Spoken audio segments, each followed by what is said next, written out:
They were sent not to attack, but to stop a collapse. When the German offensive erupted in December of 1944, it did not look like a battle that could be shaped quickly. Snow-swallowed roads, fog-grounded aircraft. Units were struck while refitting or resting. The front did not retreat in an orderly line. It fragmented, leaving gaps where no defense existed at all. Into that chaos moved the 82nd Airborne Division. They did not arrive by parachute. They arrived by truck, on frozen roads, racing toward a crisis that was still unfolding.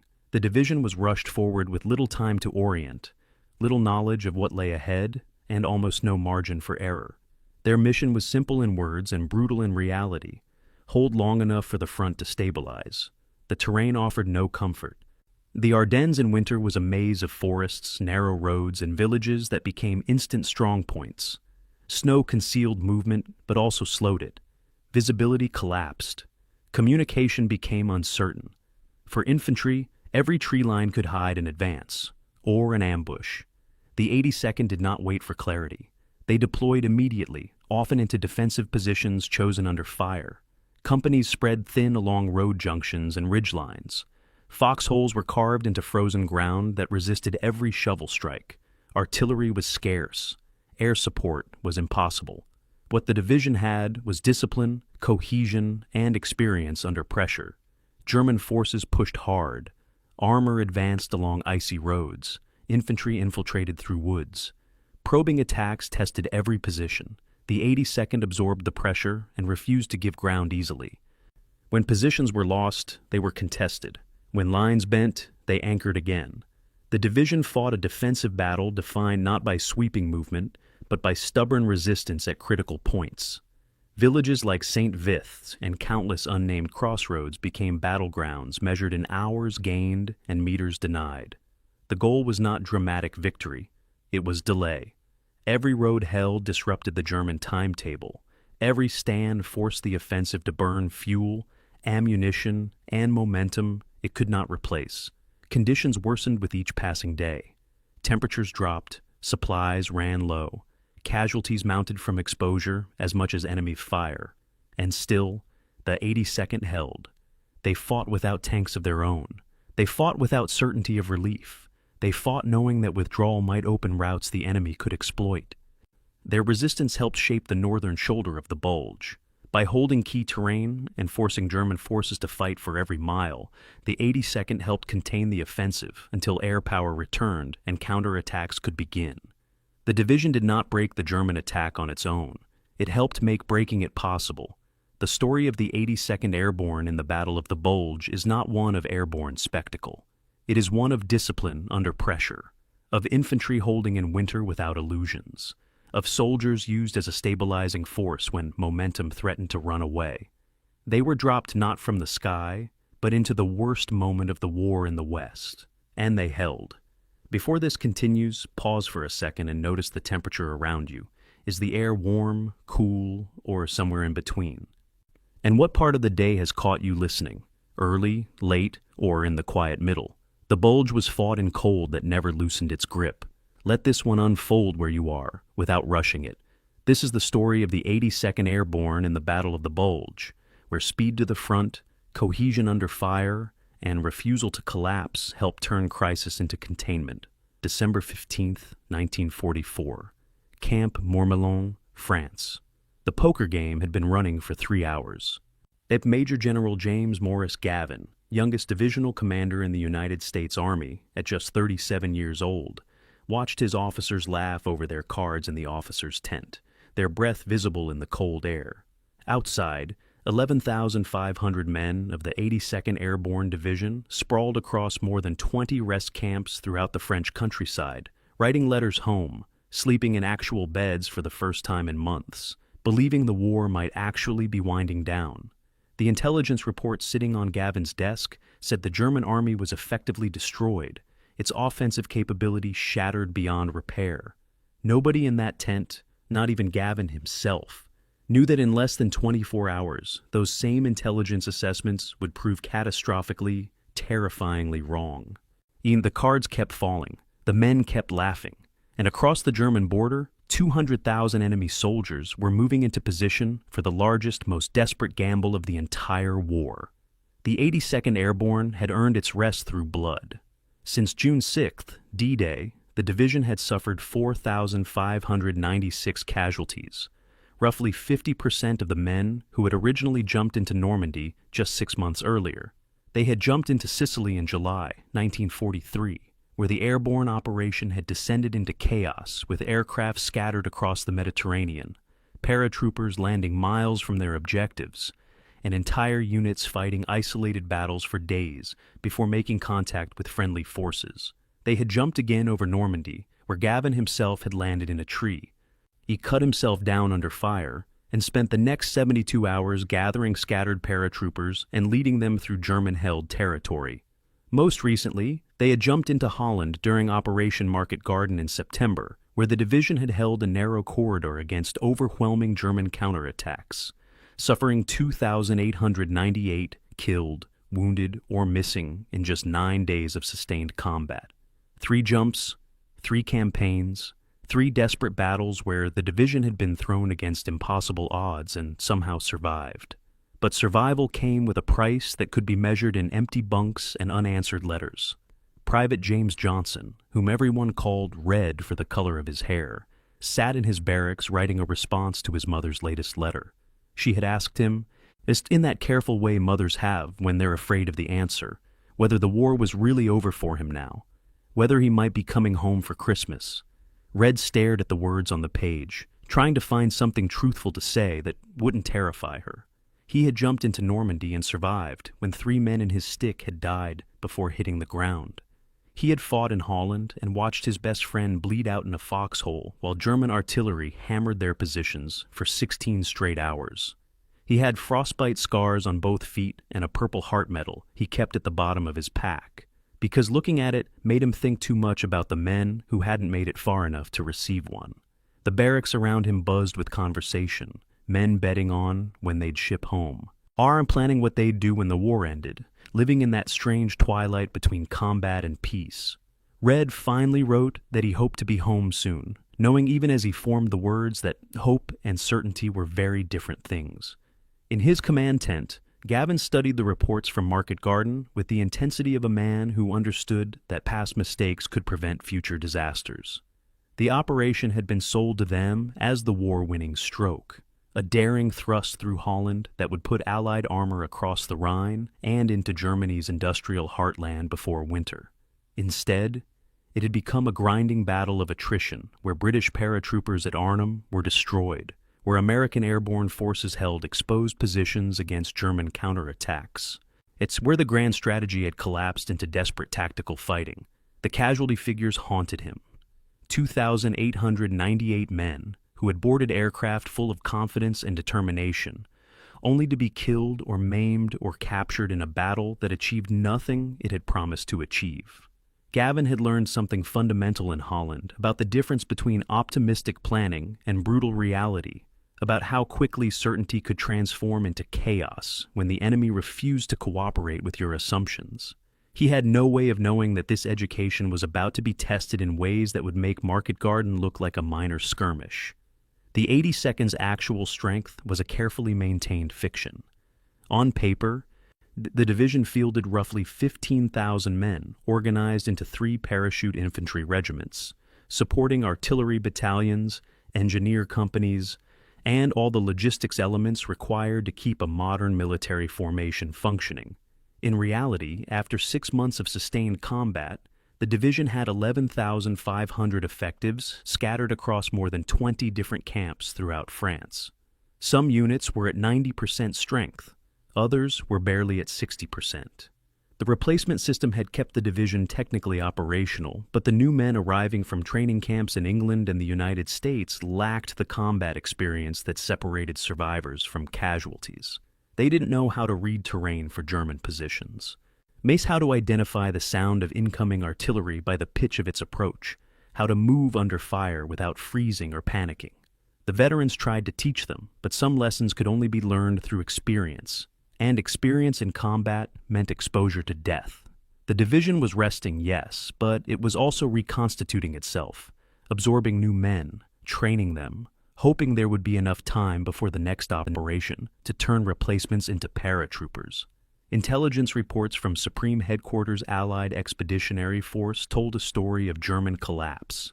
The estimates, prepared by professional intelligence officers analyzing every scrap of information from aerial reconnaissance, prisoner interrogations, radio intercepts, and resistance reports, concluded that German offensive capability had been effectively destroyed.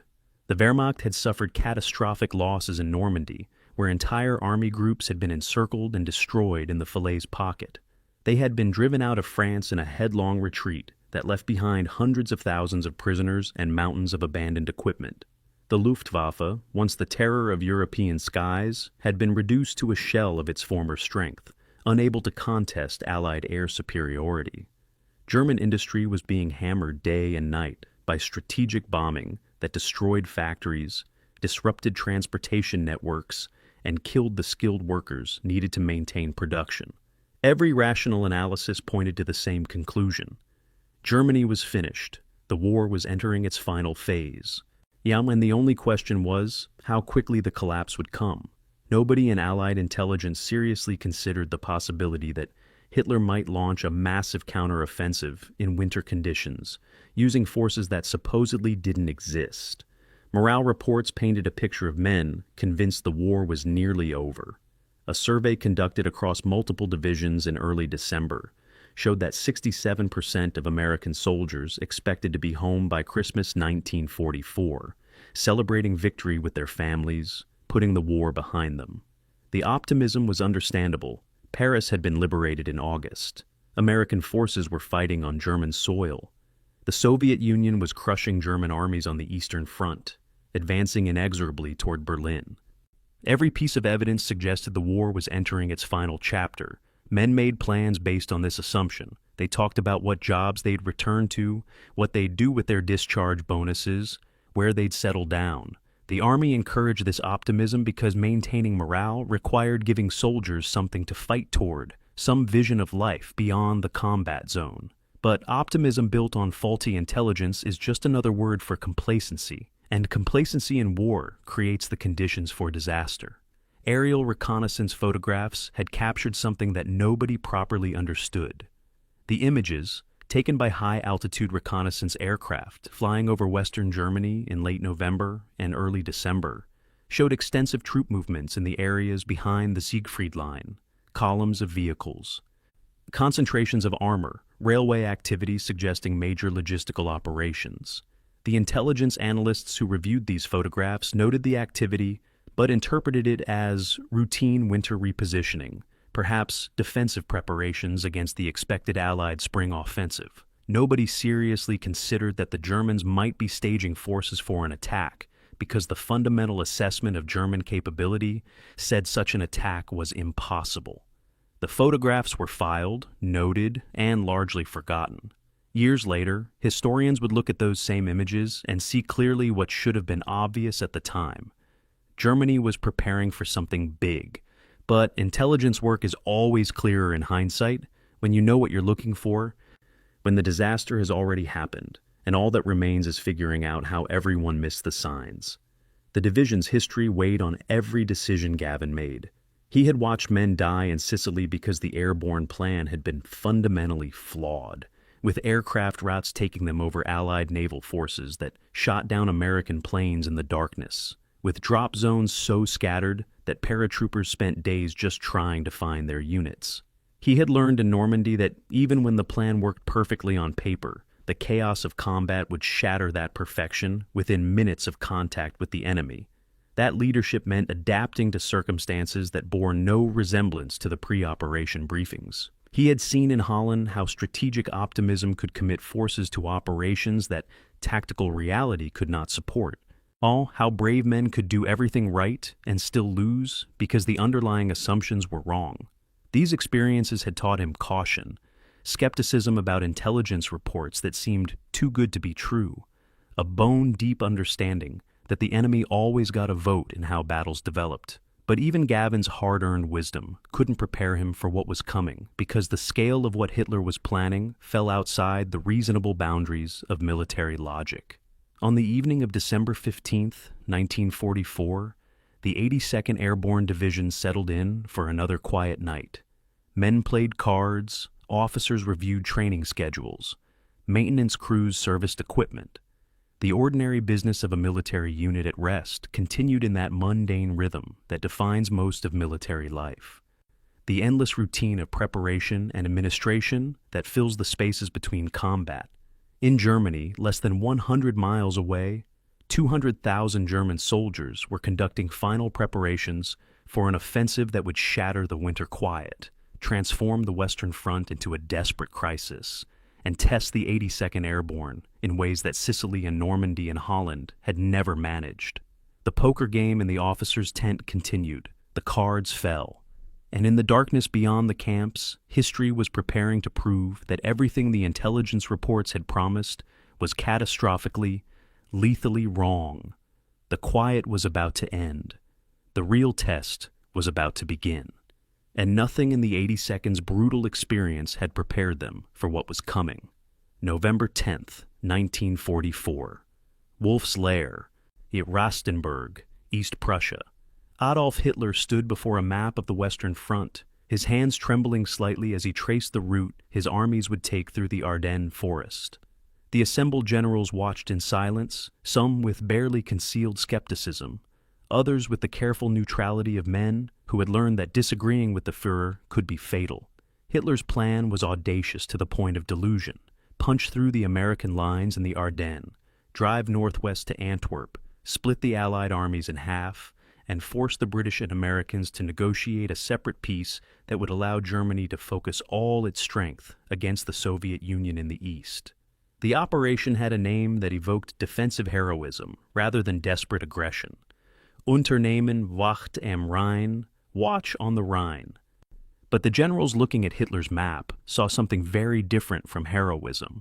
They saw a gamble that would consume Germany's last strategic reserves in a single throw of the dice, betting everything on achieving total surprise against an enemy that possessed overwhelming material superiority. Some believed it might work.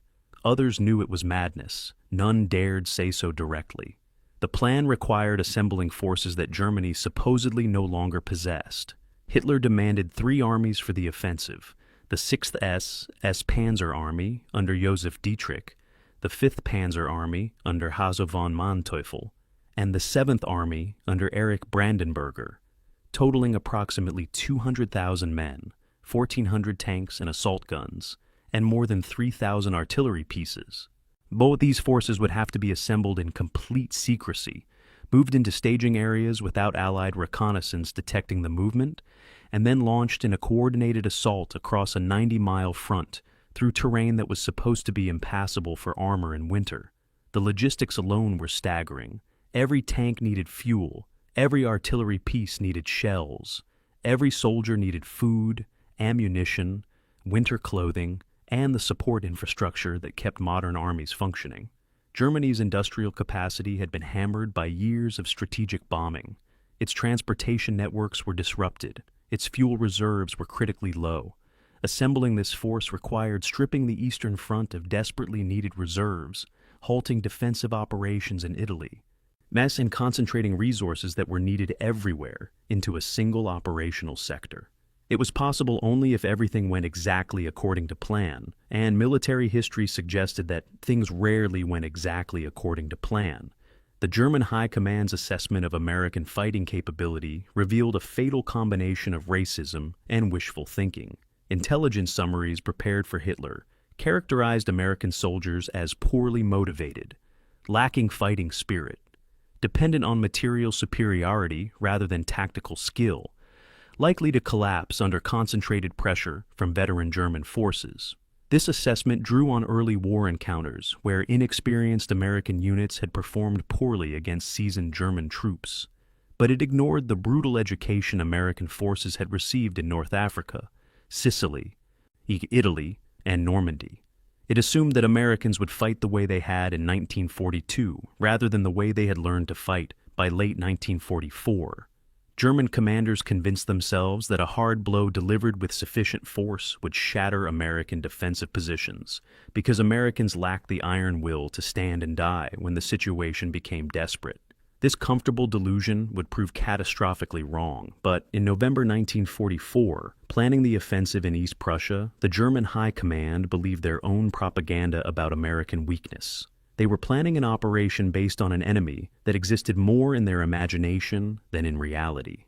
Weather would be Germany's secret weapon, the one factor that could neutralize Allied advantages in air power and artillery.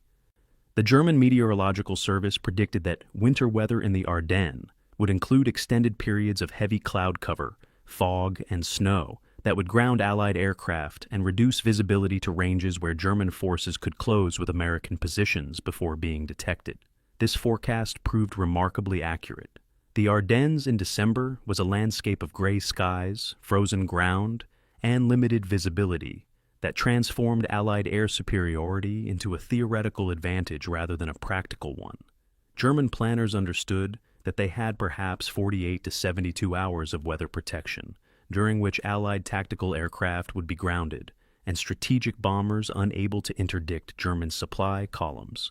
If they could achieve breakthrough in that window, if they could get their armor through the American lines and into exploitation mode before the weather cleared, they might accomplish what months of defensive fighting had failed to achieve, fundamentally disrupting Allied offensive plans and buying time for Germany to develop the miracle weapons Hitler kept promising would turn the tide of the war. The actual strength Germany managed to assemble told a story of desperation masked as power. The 200,000 men committed to the offensive represented a significant force by any standard, but they were drawn from units that were already understrength, padded with teenagers from the Hitler Youth and older men from Volkssturm units, stiffened by a core of veterans who had survived years of combat and knew exactly how bad Germany's strategic situation had become.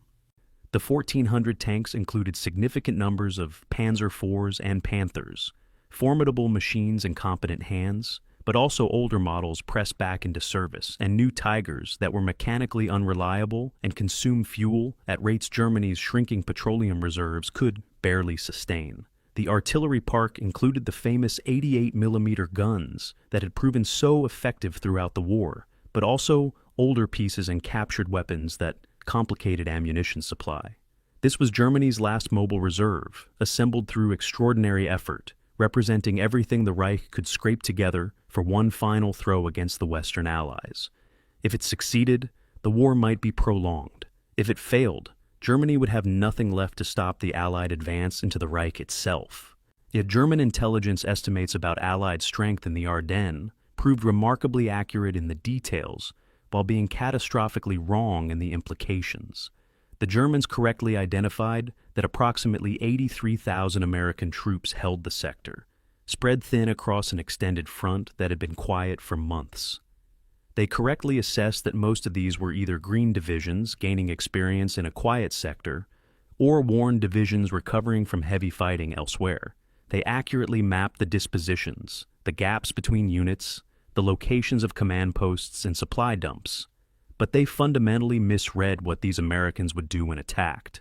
German intelligence assumed that green troops would panic, that worn troops would collapse, nay, that the extended American positions would disintegrate under concentrated assault by veteran German forces. They planned for breakthrough and exploitation, for American units fragmenting and retreating in disorder, for a repeat of the chaos that had followed German offensives in 1940 and 41, when Wehrmacht armor had smashed through French and Soviet positions. They did not plan for American units that would stand in place and die rather than retreat, that would fight from encirclement, that would disrupt the German timetable through sheer bloody-minded refusal to behave as defeated troops were supposed to behave. On November 27, 1944, Hitler issued the final operation order for Watch on the Rhine. The directive was characteristically grandiose in its strategic aims, and disturbingly vague about what would happen if those aims proved unachievable. The 6th SS Panzer Army would drive northwest toward Antwerp. The 5th Panzer Army would support this thrust while seizing key river crossings, and the 7th Army would protect the southern flank against American counterattacks. Success depended on maintaining momentum, on the American defenses crumbling fast enough that German armor could reach the Meuse River before Allied reserves could seal the breakthrough.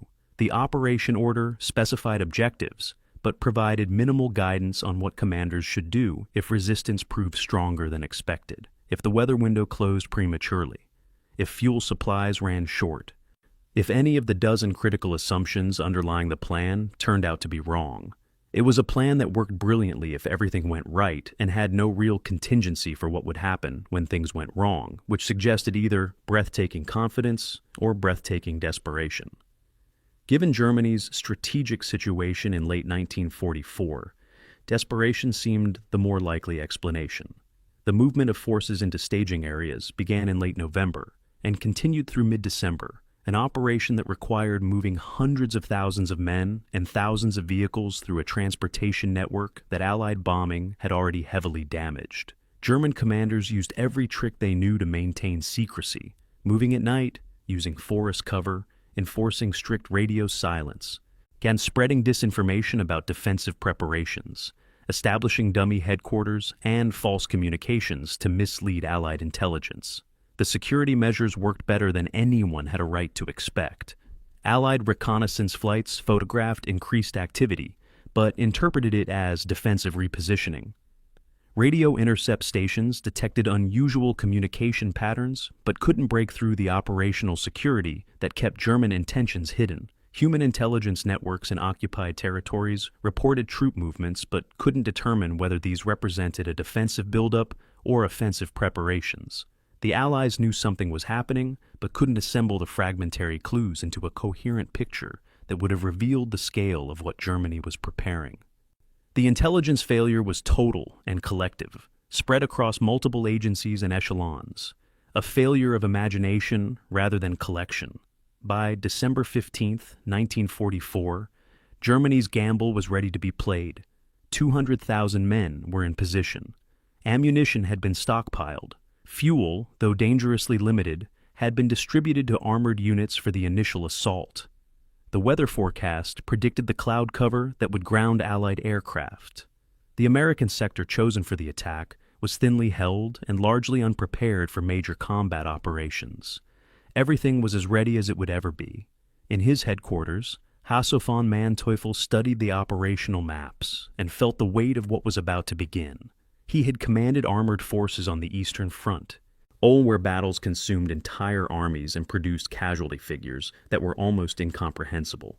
He understood what it meant to commit forces to a decisive operation, where success or failure would determine the fate of nations. He also understood, though he could never say this openly, that this offensive was less about winning the war than about delaying the inevitable. Germany could no longer win. The strategic balance had shifted too far.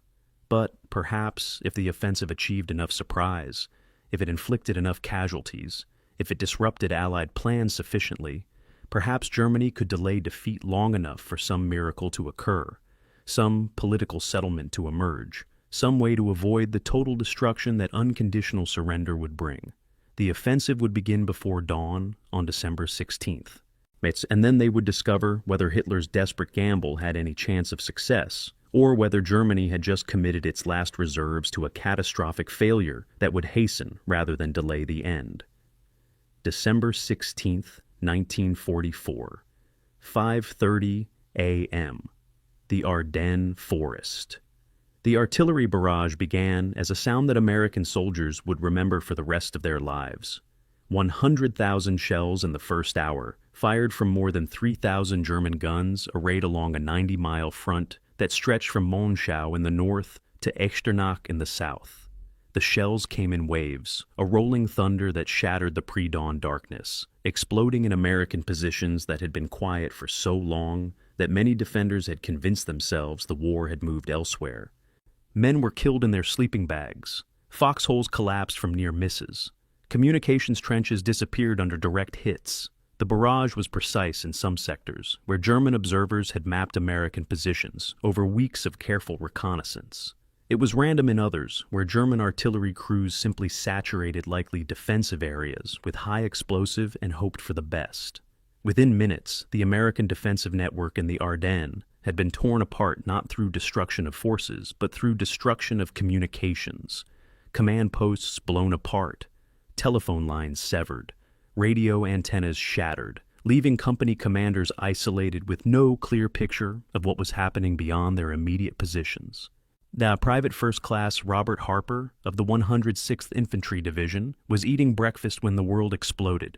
His unit held positions near the village of Bleauf, in what had been considered a quiet sector, perfect for Green divisions to gain combat experience without facing serious German opposition. Harper had been in Europe for 6 weeks, in combat for approximately 10 days, during which time his company had experienced exactly 2 casualties from random artillery fire. He understood war as an abstract concept more than a lived reality.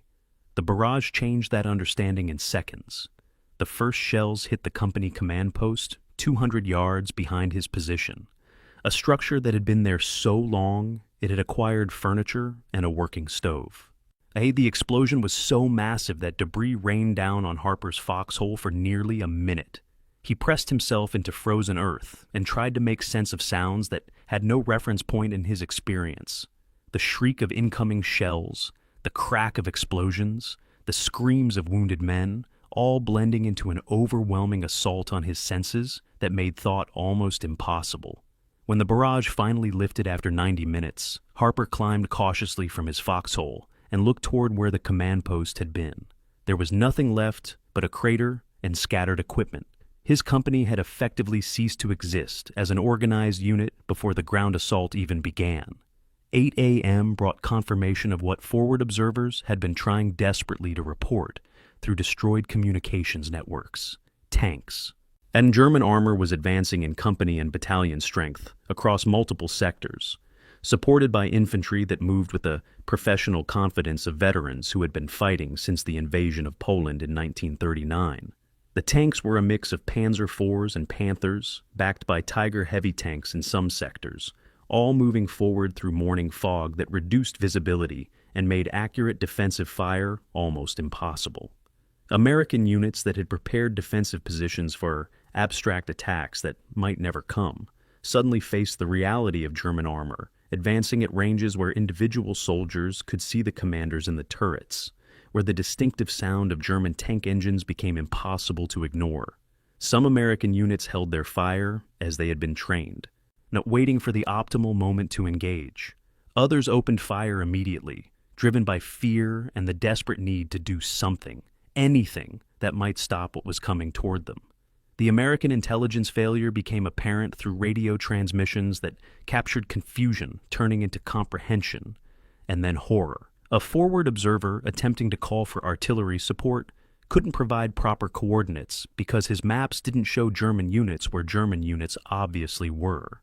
A company commander radioing for instructions received no response because division headquarters was simultaneously trying to make sense of reports from dozens of units, all describing German attacks, all requesting support, none of the reports fitting together into a coherent picture. A battalion intelligence officer listening to fragmentary radio traffic suddenly understood what nobody had wanted to believe. This wasn't a probe, wasn't a raid, wasn't a limited objective attack. This was an offensive, a coordinated multi-division assault along the entire Ardennes sector. The realization came too late to prevent the initial breakthrough, but early enough to begin the desperate improvisations that would eventually contain the German advance. Somewhere in the fog and confusion, American commanders stopped trying to defend according to pre-war plans and started defending according to immediate necessity. Gavin received the telephone call at division headquarters in Mourmelon at approximately 10 a.m. The voice on the other end belonged to a staff officer from 1st Army headquarters. And his message was simple and terrifying. Get your division ready to move immediately. Destination unknown. Priority highest. We'll have orders within hours. Gavin didn't ask questions because there was no time for questions. He had commanded paratroopers long enough to understand that destination unknown meant situation so fluid we don't know where you'll be needed most. And priority highest meant everything you thought you knew about the operational situation is wrong. He assembled his staff, issued movement orders, and set in motion the complex logistics of mobilizing an 11,500-man division that was scattered across more than 20 camps throughout the French countryside. The 82nd had mobility advantages that conventional infantry divisions lacked: lighter equipment, integrated transport, and training that emphasized rapid deployment. But even with those advantages, assembling a scattered division for immediate combat deployment was a task measured in hours rather than minutes. The question wasn't whether the 82nd could move. The question was whether they could move fast enough. Company and battalion commanders throughout the division began the organized chaos of combat preparation. Equipment that had been stored for maintenance was hastily distributed. Ammunition that had been inventoried in relaxed rear area conditions was now loaded into trucks under time pressure that eliminated careful accounting. Men who had been on pass in nearby towns were recalled by military police. Soldiers who had been sleeping or eating or writing letters were roused and told to prepare for immediate departure. Some units achieved remarkable speed, fully loaded and ready to move within 2 hours of receiving orders. Others struggled with vehicles that wouldn't start, equipment that couldn't be found, the inevitable friction that comes from trying to do complex tasks under time pressure without perfect information.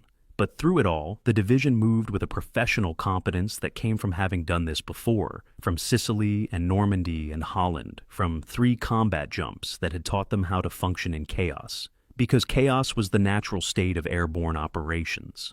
By noon on December 16th, the initial German gains had produced a tactical picture that would have seemed impossible just hours earlier.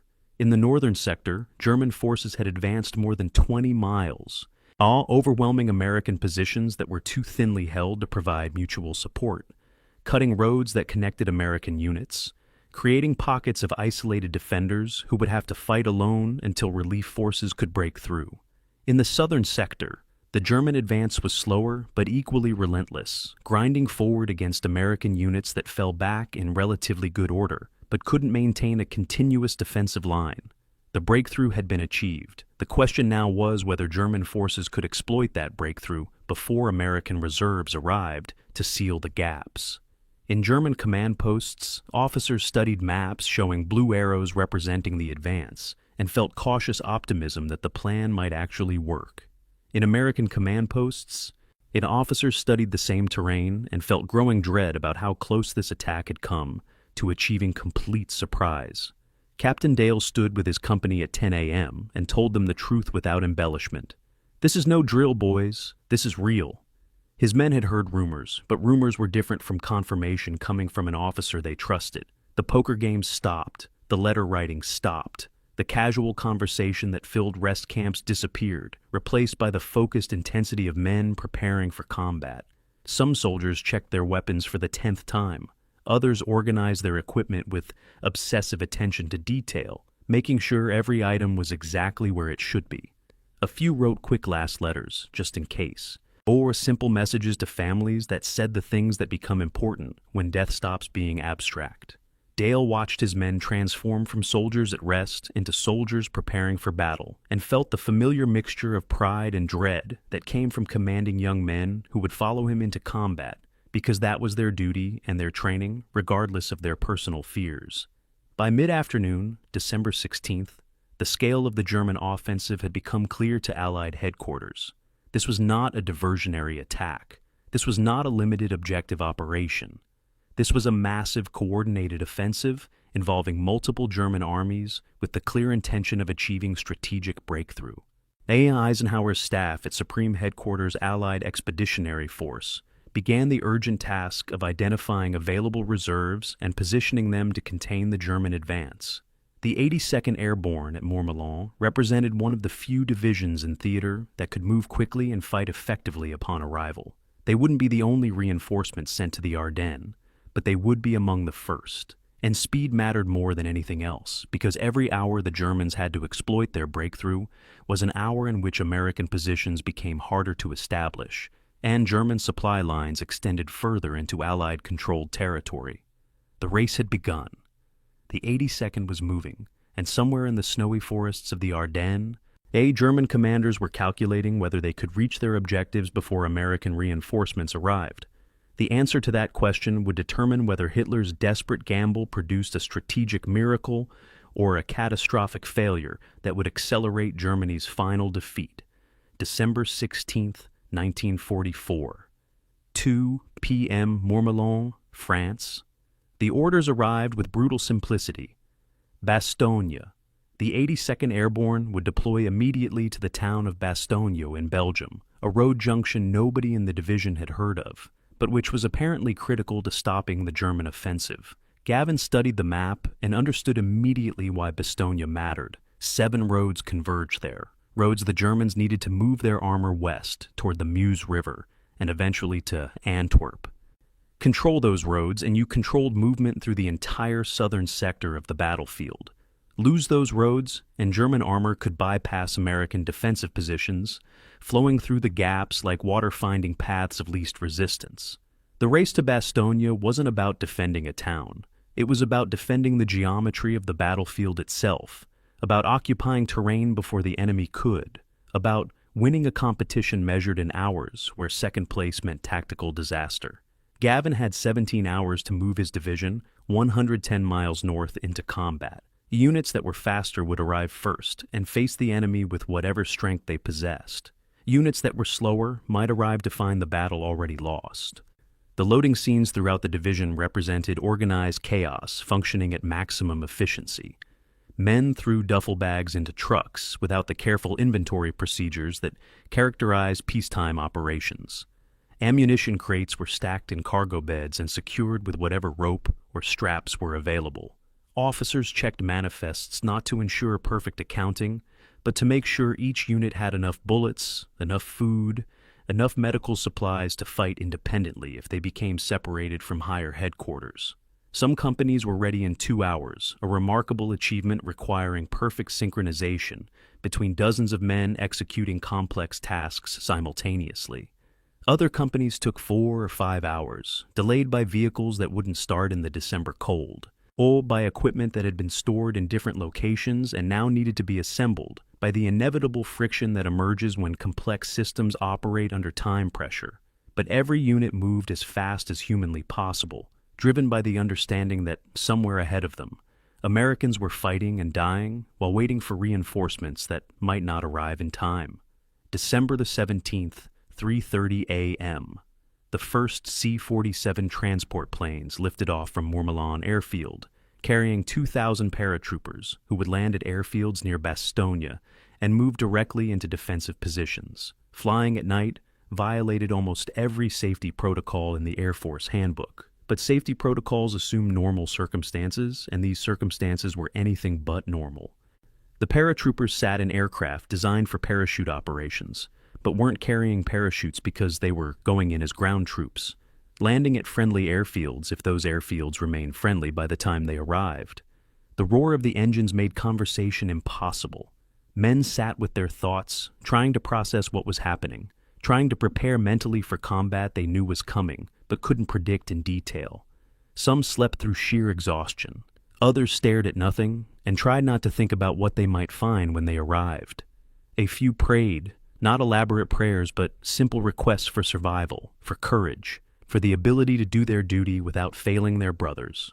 Private Marcus Williams rode in a truck convoy that stretched for miles along snow-covered French roads. A column of vehicles moving north through the night, with headlights extinguished to avoid German air attack. Williams had jumped into Normandy and survived when half his stick had been killed or wounded in the first 6 hours after landing.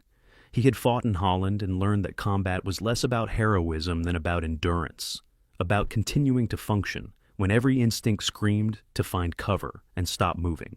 Now he was heading toward another battle with only fragmentary information about what they would face when they arrived. The soldier next to him asked whether Williams was scared. Williams thought about the question carefully before answering. "I'm always scared. You'd be crazy not to be scared, but being scared doesn't mean you can't do your job." The truck rolled on through darkness. In one vehicle in a convoy that represented not just transportation, but hope. The hope that American reinforcements could arrive before German forces completed their breakthrough. The hope that training and determination could overcome the disadvantage of arriving second to a battle already in progress. German reconnaissance aircraft spotted the American convoys moving north, but lacked the strength to attack in force. The Luftwaffe had been carefully husbanded for the offensive, with fuel reserves allocated primarily to supporting ground operations, rather than interdicting Allied supply lines. Some German pilots made strafing runs, diving out of clouds to fire on truck columns and then climbing back into cloud cover before Allied fighters could respond. The attacks caused casualties, trucks burning on the roadside, many wounded men being transferred to other vehicles while the convoy continued moving. But the attacks couldn't stop the movement, couldn't prevent the flow of American reinforcements toward the critical sector where the battle's outcome would be determined. German commanders watching the American response understood that they had achieved surprise but not paralysis, that the Americans were reacting with a speed and professionalism that hadn't been anticipated in the pre-operation estimates. The window for exploitation was narrowing, the race was being lost, and nobody knew yet whether the Germans could achieve their objectives before that window closed completely. The convoy movement exposed the extraordinary complexity of modern warfare logistics. 380 truck sorties carrying men and equipment through winter weather on roads that were designed for farm traffic rather than military columns.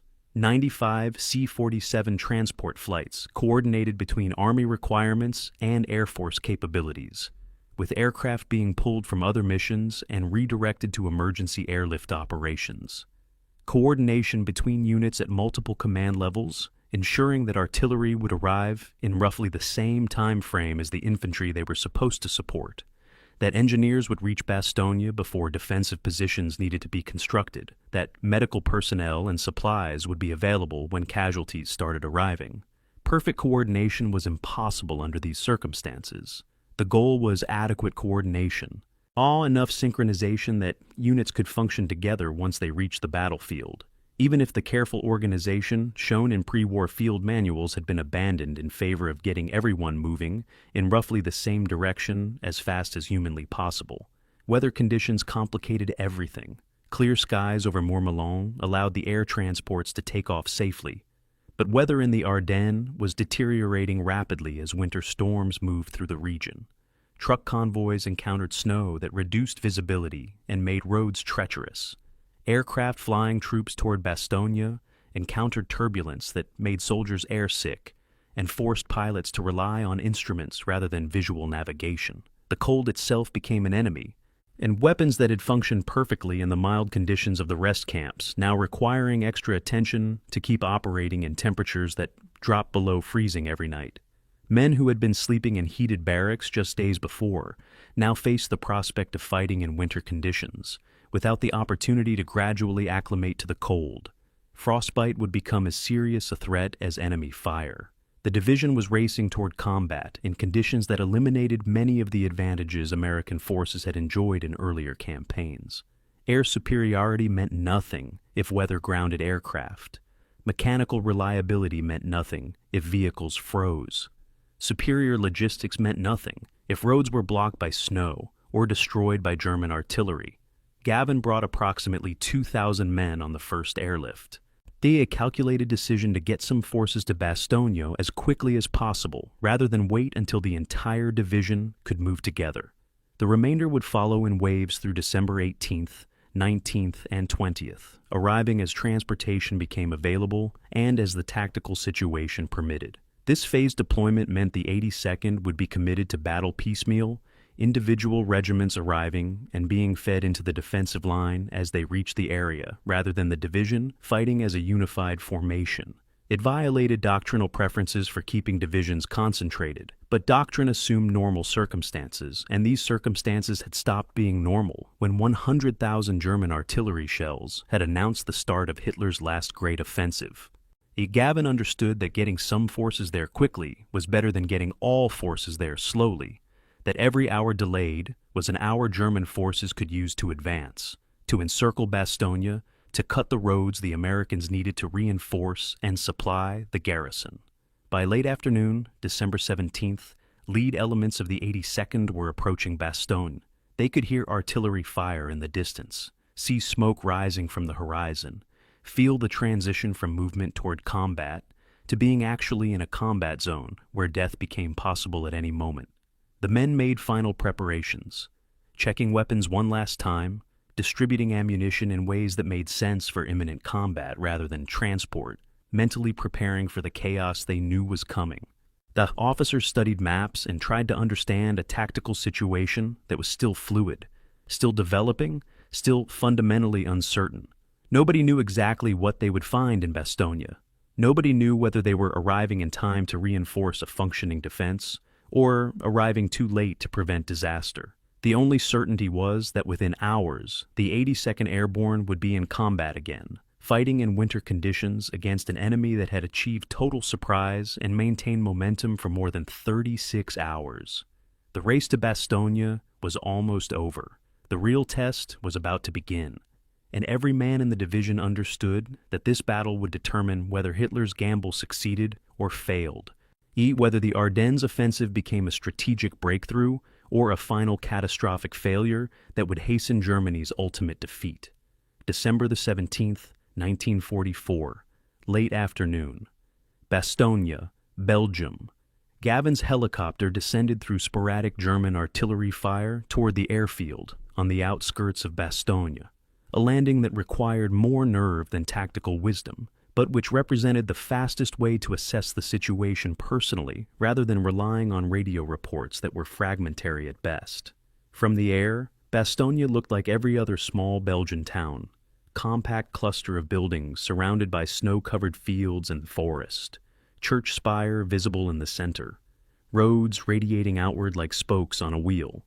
But what made Bastogne critical wasn't the town itself.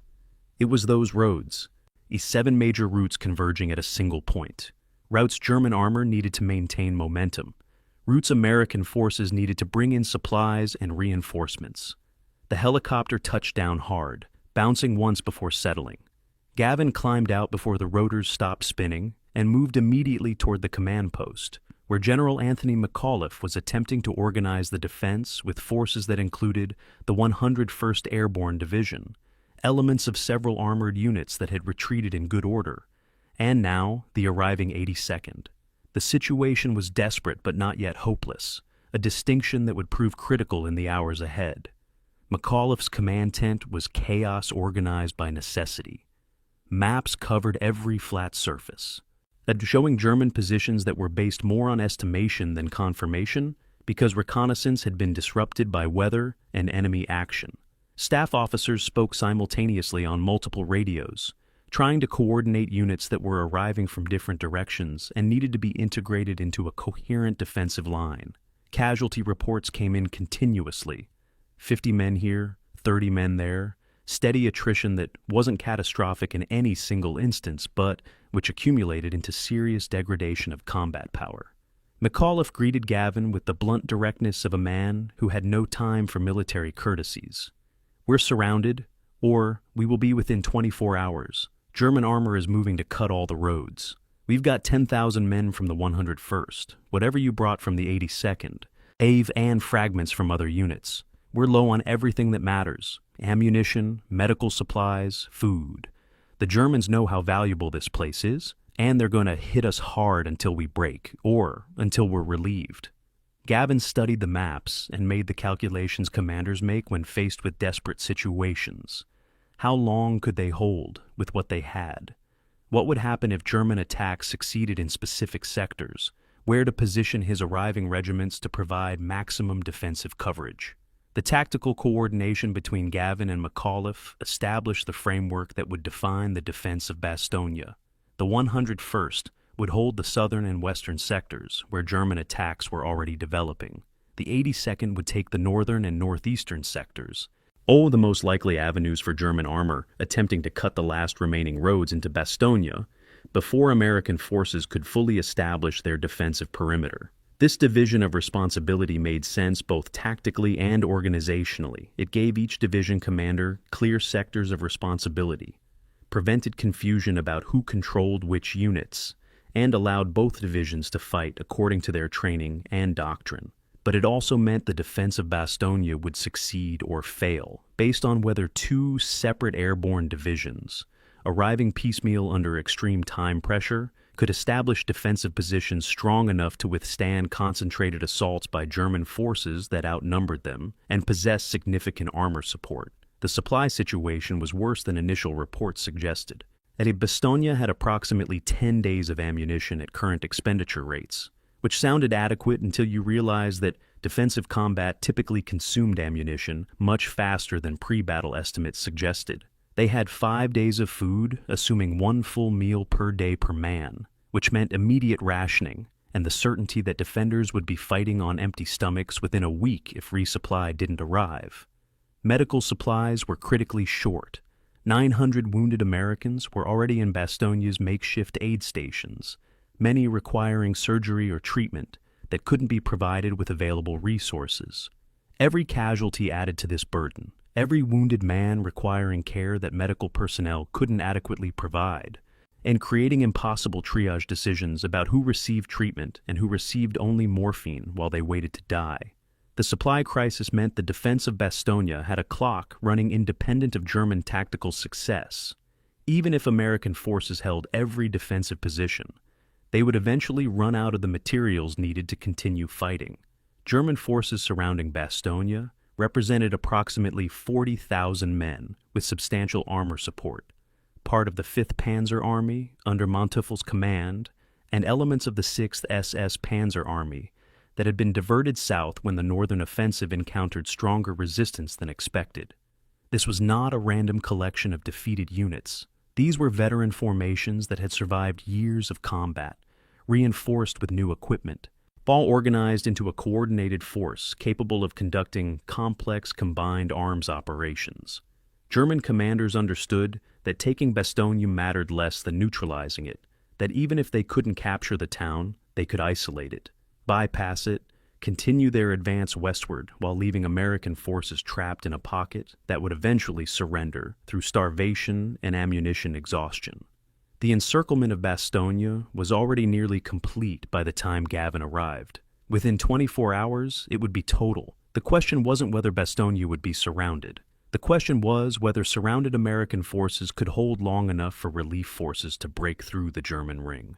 December 22nd, 1944. A German officer arrived under a flag of truce with a message for the American commander. To the USA commander of the encircled town of Bastogne, the fortune of war is changing.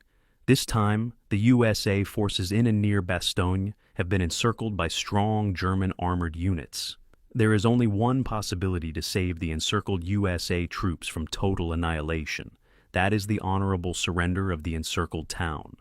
The message was typed on official German military stationery and signed by the German commander. It was delivered with the expectation that desperate men would choose survival over futile resistance, that Americans facing overwhelming odds would make the rational choice to surrender rather than die defending a small Belgian town that had no particular strategic value beyond its road network. The German officer waited patiently for the American response, perhaps already anticipating how the capture of 2 airborne divisions would be reported in German newspapers as proof that the offensive was succeeding, that American morale was cracking, that Hitler's gamble was paying off. McAuliffe's response became one of the defining moments of American military culture. Nuts. One word. No explanation, no elaborate defiance. Just a simple, profane rejection that communicated more clearly than any formal military response that the Americans had no intention of surrendering, that the Germans would have to take Bastogne by force if they wanted it, that despite being outnumbered and surrounded and running low on everything that sustained combat operations, the defenders would fight until they were relieved or destroyed.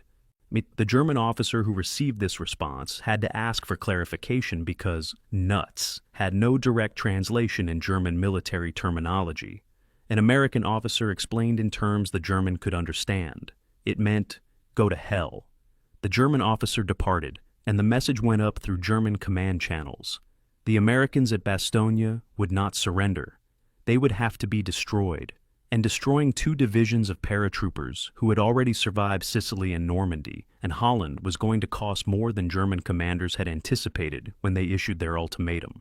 Gavin's tactical assessment focused on the northern and northeastern sectors, terrain that offered some natural defensive advantages, but which was too extensive for the forces available to defend in depth.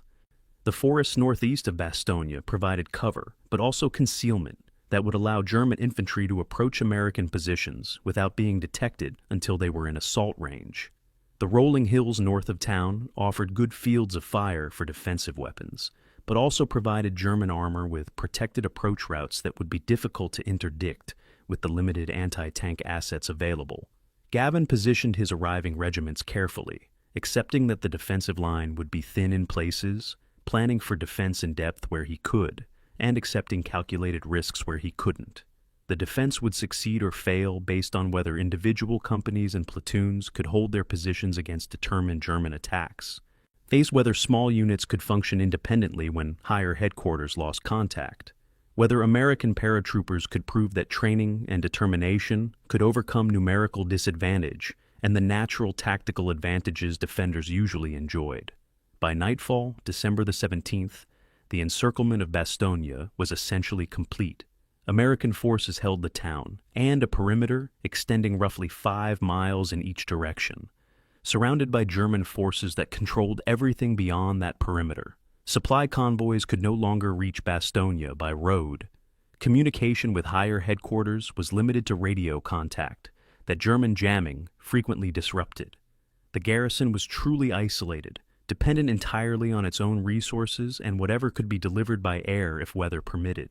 Inside the perimeter, all American soldiers prepared defensive positions in frozen ground, dug foxholes that would provide minimal protection against artillery, strung communication wire between positions that would probably be cut by the first German barrage, and tried to find ways to stay warm in temperatures that dropped below zero every night.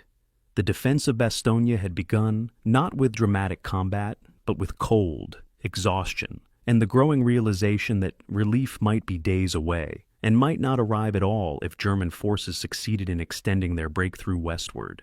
The 82nd had arrived at the cauldron. Now they would discover whether they could survive what was coming, whether determination and training would prove sufficient against artillery and armor, and the grinding attrition of combat waged in winter conditions, where the cold killed as effectively as bullets.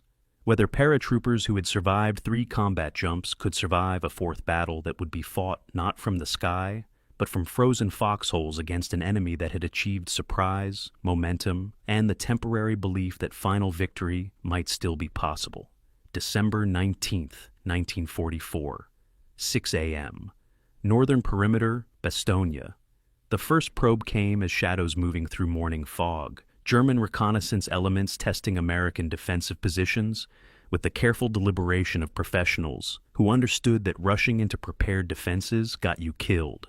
And Sergeant Thomas Crawford watched through field glasses from his foxhole 300 yards behind the forward line, trying to count movement in the gray murk that made depth perception impossible and turned every bush into a potential enemy soldier. His platoon held 800 yards of the northern perimeter. 32 men responsible for terrain, that doctrine said, required at least 80 to defend adequately. They had dug in during the night, hacking through frozen earth that was as hard as concrete, creating shallow depressions that provided minimal cover against small arms fire and essentially no protection against artillery. Crawford had fought in Normandy and Holland. He knew what German infantry looked like when they were preparing for a serious assault versus when they were just testing defenses. What he saw through the fog looked like testing, but testing meant the real attack would come soon, probably within hours, and his undermanned platoon would have to hold or die trying because there were no reserves, no fallback positions. Nothing behind them except more Americans who were equally outnumbered and equally determined. The radio call from the forward observation post came at 6:15. "Sergeant, we've got movement at 300 yards. Germans in company strength, maybe more. Permission to fire?" Crawford made the calculation every infantry leader makes when facing this question. Fire too early, and you reveal your positions without inflicting significant casualties. Wait too long, and the enemy closes to assault range before you can establish effective fire superiority. He decided to wait, gambling that his forward observers could judge range accurately in fog that made everything uncertain. The Germans advanced in a loose formation that showed professional training, using cover, moving in rushes while other elements provided suppressing fire, coordinating their movement in ways that poorly trained infantry couldn't manage. At 200 yards, Crawford gave the order to fire. The American line erupted, every rifle and machine gun opening simultaneously, tracers cutting through fog like bright orange lines, connecting American positions to German soldiers who suddenly found themselves in a killing zone with minimal cover and nowhere to hide. German Stoogie 3 assault guns appeared behind the infantry, low-profile armored vehicles mounting 75mm guns that could destroy American positions with direct fire while being difficult targets for the limited anti-tank weapons the paratroopers possessed. The assault guns fired methodically, one round every 20 seconds, each shot aimed at suspected American positions, identified by muzzle flashes or radio antennas, or simply logical placement based on terrain analysis. A direct hit on Crawford's left flank position killed 3 men instantly and wounded 2 others who screamed for medics while Germans continued their advance. Crawford called for mortar support, giving coordinates that were approximate because precision wasn't possible when you couldn't see more than a few hundred yards. The mortar rounds started falling 30 seconds later, the 60mm high explosive shells that burst above ground and showered German infantry with shrapnel that killed some, wounded others, and forced the remainder to seek cover rather than continue advancing. The assault stalled 200 yards from the American line, German infantry pinned by mortar fire, while their assault guns tried to suppress American positions, but couldn't identify clear targets in the fog. Private James "Red" Johnson from Chapter 1 fired his M1 Garand with mechanical precision. 8-round clips, ejecting with a distinctive ping that every infantry soldier knew meant you needed to reload immediately before German soldiers used that brief vulnerability to advance.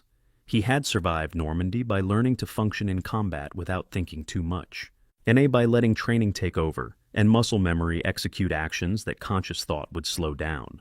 He saw a German officer 50 yards away trying to organize his men for another assault. Red grabbed a rifle grenade from his equipment, affixed it to his Garand's muzzle, aimed high to account for the ballistic arc, and fired. The grenade fell short by 10 yards, but close enough that the explosion killed the officer and scattered the men he had been organizing. Red reloaded and continued firing at targets that appeared briefly in the fog and then disappeared, unable to confirm whether his shots hit or missed, just maintaining fire, because that was what you did in defensive combat. You fired at anything that moved. You kept the enemy's heads down. You created enough chaos that their attacks couldn't develop momentum. The first day's fighting along the northern perimeter produced 47 American casualties, 11 killed, 31 wounded, 5 missing, and presumed captured when German forces overran an isolated observation post. German casualties were estimated at over 150. Actual body count was impossible because German forces recovered their dead during lulls in the fighting, but blood trails in the snow suggested that American fire had been effective, that the defense had held not through superior numbers, but through superior fields of fire, prepared positions, and the simple determination to shoot straight when men were trying to kill you. Crawford's platoon had held its 800 yards.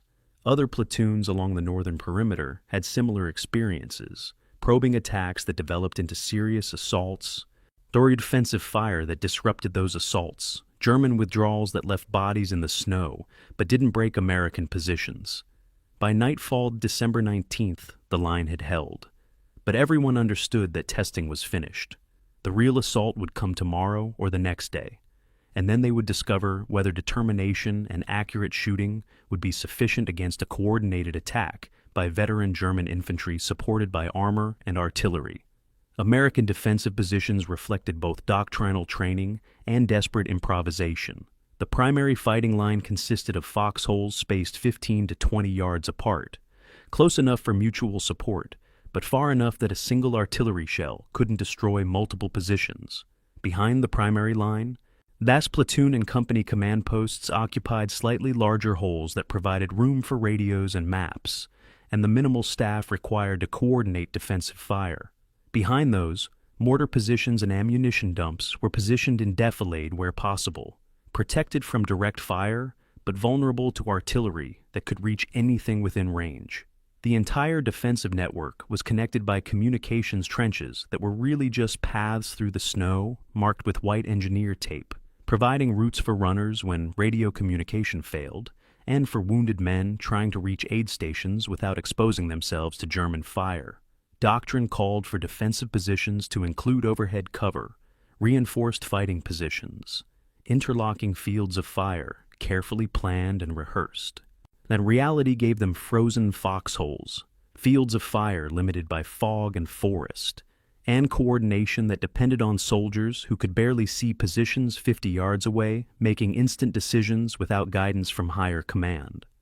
Ammunition consumption during the first day's fighting revealed the mathematics of defensive combat. Crawford's 32-man platoon fired approximately 2,000 rounds of rifle and machine gun ammunition, 60 mortar rounds, and used 8 rifle grenades. Scaled across the entire northern perimeter, the 82nd's defensive operations consumed roughly 50,000 rounds per day, and numbers that seemed sustainable when you had 10 days of ammunition, stockpiled until you realized that combat intensity varied unpredictably, and that German attacks might intensify rather than diminish as they became more desperate to achieve breakthrough. Gavin's staff calculated that at current burn rates, the division had enough ammunition for 8 to 10 more days of sustained defensive fighting. But if German attacks increased in intensity, if American forces had to repel multiple coordinated assaults per day rather than 1 or 2 probing attacks, that timeline could shrink to 5 or 6 days, and resupply depended entirely on weather that would allow transport aircraft to fly, on German anti-aircraft defenses not becoming too effective, on the airlift capacity that was already stretched thin, supporting operations across the entire theater. Temperature conditions added a dimension to the battle that had nothing to do with German tactics and everything to do with basic human survival. December nights in the Ardennes dropped to minus 10 degrees Fahrenheit, cold enough that exposed skin developed frostbite in minutes, cold enough that weapons required constant attention to prevent freezing, cold enough that men in foxholes faced a choice between staying alert and staying warm because you couldn't do both. Soldiers learned to rotate positions inside foxholes, one man on watch while another tried to generate body heat through isometric exercises that didn't require leaving the relative protection of their hole. They learned to keep rifle actions clean of moisture that would freeze solid and prevent the weapon from firing. They learned that wool was better than cotton, that multiple thin layers trapped more heat than single thick layers, that dry socks were worth more than hot food because trench foot could cripple you as effectively as a bullet. By December 24th, the 82nd would report 347 cold weather injuries, men whose feet or hands or faces had been damaged by exposure, reducing combat effectiveness without a single German shot being fired. The cold was an enemy that attacked constantly, that never retreated, that killed through exposure rather than violence. Casualty evacuation from forward positions to aid stations revealed the strain on medical resources. Wounded men were carried by stretcher through communications trenches or across open ground when trenches didn't exist, borne by soldiers who were already exhausted from fighting and digging and trying to stay warm, but who understood that leaving wounded men to die was unacceptable regardless of how difficult evacuation might be.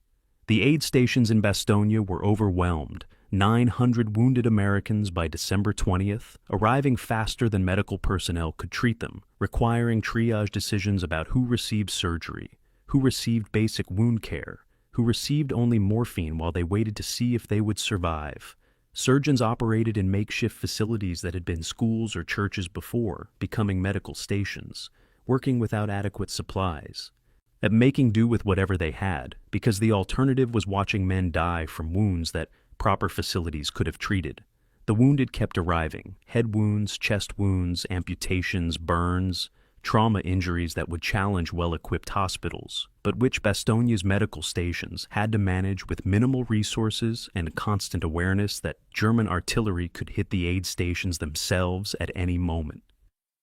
By the evening of December 19th, the northern perimeter had survived its first serious test.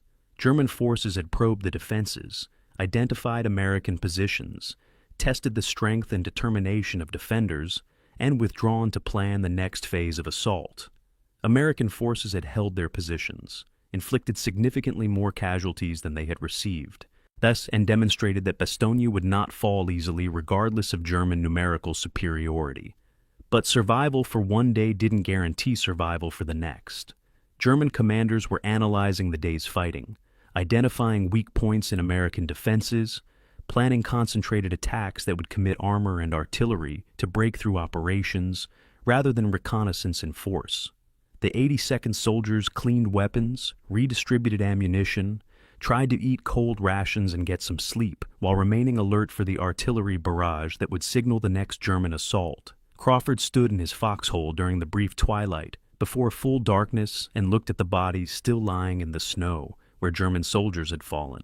Tomorrow there would be more bodies. Some of them would be American. Yet some would be his men. He had no illusions about holding indefinitely. But holding for one more day, surviving one more German assault, that seemed possible. That seemed like something his platoon could do. And if they could do it tomorrow, maybe they could do it the day after. Maybe they could hold long enough for relief forces to arrive, for the siege to end, for this desperate defense to transform into something other than a slow death in frozen foxholes. Maybe. The darkness came. The cold deepened. And somewhere in that darkness, German soldiers were preparing for the assault that would test whether American determination could withstand everything Germany's last great offensive could bring against them. December 20th, 1944. Afternoon. Eastern perimeter, Bastogne. The German Panzer IV column appeared through the tree line at 1400 hours, 12 tanks moving in a formation that showed professional training and tactical competence. Engines roaring with that distinctive sound that separated German armor from American, tracks chewing through snow that muffled their approach until they were close enough that defenders could see commanders in the turrets coordinating the advance. Corporal David Martinez watched through a gap in his foxhole's snow cover and felt his stomach drop. He was an anti-tank specialist, which meant he carried a bazooka and 3 rockets, responsible for destroying German armor with a weapon that was effective at 50 yards and mostly useless beyond 100. The tanks were currently at 400 yards and closing. And Martinez had destroyed a German half-track in Normandy and missed a Panther completely in Holland.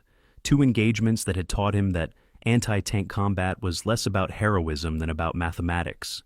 Angle of approach, speed of target, range calculation, all performed while someone with a 75mm gun was trying to kill you. His sergeant had told him to wait until the tanks reached 50 yards before firing. Waiting felt like insanity, but firing too soon would waste the rockets without achieving kills, and wasting rockets meant German armor would drive straight through American positions. The tactical problem facing American defenders was brutally simple. They had infantry weapons and limited anti-tank capabilities against German armor that was designed specifically to destroy infantry positions. The 82nd's anti-tank assets in the eastern sector included 6 M1 A157mm anti-tank guns that could penetrate Panzer IV armor at close range, but which were difficult to conceal and vulnerable to artillery, and approximately 40 bazookas distributed among rifle companies with varying degrees of effectiveness depending on who was firing them and under what conditions. Against 12 Panzer IVs supported by infantry, this was inadequate firepower if the engagement became a straight shooting match. The defense would succeed only if American forces could use terrain advantage to create kill zones where German armor had to approach through predetermined firing lanes. If American soldiers could hold fire until German tanks were close enough that bazooka rockets would penetrate, i.e. if everyone executed perfectly under conditions that made perfection nearly impossible. Military doctrine called this defense in depth with integrated anti-tank fire. Reality called it desperation, organized by necessity. German armor doctrine in December 1944 represented the accumulated wisdom of 5 years of mechanized warfare fought across Europe, North Africa, and the Soviet Union. Tanks were breakthrough weapons, designed to penetrate defensive lines and then exploit into rear areas where they could destroy supply lines, command posts, and artillery positions. They worked best in open terrain where speed and firepower could be leveraged, worst in close terrain, where infantry with handheld anti-tank weapons could approach unseen and fire at minimum range. That the Ardennes in winter was emphatically not ideal tank country. Forests limited maneuver, snow concealed obstacles. American defensive positions were designed specifically to channel German armor into killing zones. But German commanders were committed to breaking the Bastogne perimeter, and breaking prepared infantry defenses required armor support. So the tanks came forward, crews knowing the risks, understanding that some of them would die, accepting that cost, because the alternative was watching the offensive stall while American reinforcements arrived and German fuel supplies ran low, and the weather window closed and the entire operation collapsed into failure. Martinez's bazooka team included himself and a loader, Private Collins, whose job was to reload the weapon after each shot, and who was currently pressed against the back wall of their foxhole, trying to make himself as small as possible while armor approached. Collins was 19 years old and had been in combat for exactly 4 days. He had received bazooka training that consisted of firing 3 practice rounds at a stationary target and listening to a lecture about proper loading procedures. Now, he was expected to function under fire while German tanks advanced and German infantry swept the defensive line looking for targets. Martinez talked to him in the calm voice veterans used with replacements who were about to discover what combat actually meant. When I fire, you reload immediately. Don't think. Don't watch where the rocket goes. Just reload. If I'm hit, you take the bazooka and fire at the next tank. Aim for the side armor if possible. Front armor is too thick. Understand? Collins nodded, unable to speak, and Martinez turned his attention back to the approaching armor. The first 57mm anti-tank gun opened fire at 300 yards. The sharp crack of its gun, distinctive among the sounds of battle. The round hit the lead Panzer IV on the front glacis and bounced off, ricocheting into the air in a shower of sparks that looked impressive but did no damage. The Panzer IV stopped, its turret traversing to acquire the gun position, and fired. The 75mm high explosive round hit directly on the anti-tank gun, killing the crew instantly and destroying the weapon. 5 anti-tank guns remained. 11 Panzer IVs continued advancing. Now the mathematics of the engagement were becoming very clear. American forces had traded 1 anti-tank gun for 0 German tanks, an exchange rate that could not be sustained. German infantry behind the tanks began suppressing suspected American positions with rifle and machine gun fire, not aimed at specific targets, but simply putting rounds downrange to make American defenders keep their heads down while armor closed the distance. At 100 yards, the Panzer IVs split formation, 3 tanks moving directly toward Martinez's position, while others distributed along the defensive line to engage American positions that were firing at them. This was good tactics. Concentrate force against a specific point rather than dispersing fire across the entire defensive front. It was also terrifying if you happened to be at the specific point being concentrated on. Martinez watched a Panzer IV grow larger in his sight picture, tracks throwing up snow, exhaust visible from the engine, every detail becoming sharp with the terrible clarity that combat provides when death is measured in yards rather than abstract possibilities. At 75 yards, he wanted to fire. At 60 yards, he wanted to fire. At 50 yards, his training took over. He aimed at the tank's side armor where the turret met the hull, the weakest point on a Panzer IV's profile. He fired. The rocket flew straight, no wind to deflect it, minimal drop at this range. It hit exactly where Martinez had aimed and penetrated. The internal explosion of a penetrated tank is one of warfare's most horrific ways to die. And the rocket creates a jet of superheated metal that burns through armor and continues into the crew compartment where it ignites ammunition, fuel, anything flammable. The crew of the Panzer IV had perhaps 2 seconds to register what happened before their tank became their tomb. Fire consuming the interior, while external ammunition exploded and blew the turret 20 feet into the air. The tank that had been advancing seconds earlier was now a funeral pyre, smoke pouring from every hatch, secondary explosions rocking the hull. Martinez didn't watch. He was already down in his foxhole while Collins loaded another rocket with hands that shook so badly it took 3 attempts to seat the rocket properly. German machine gun fire raked their position, rounds cracking overhead, all forcing them to stay down while other German tanks continued advancing toward American positions that were firing frantically at armor that kept coming forward despite losses. A second Panzer IV died to a 57mm gun firing from defilade, the round penetrating side armor at an angle that allowed it to reach the ammunition storage. A third took a bazooka rocket to its tracks, immobilizing it but not killing the crew, who continued firing their turret-mounted machine gun at American positions until a second bazooka team put a rocket through the driver's vision port. German infantry, seeing 3 of their supporting tanks burning or disabled, lost momentum. The advance stalled. Officers tried to reorganize their men for another push, but American rifle fire was too intense, forcing Germans to find cover rather than continue attacking. The remaining German tanks withdrew, firing as they moved, covering the retreat of infantry that fell back in relatively good order, but with notably less confidence than they had shown during the advance. By 1500 hours, the eastern sector fighting had ended. 3 German tanks burned in no man's land between the lines. 40 German infantry lay dead or wounded in the snow. The American defensive line had held. American casualties in the eastern sector engagement included 17 killed and 39 wounded, losses that were sustainable in absolute terms, but which represented significant degradation when units were already under strength.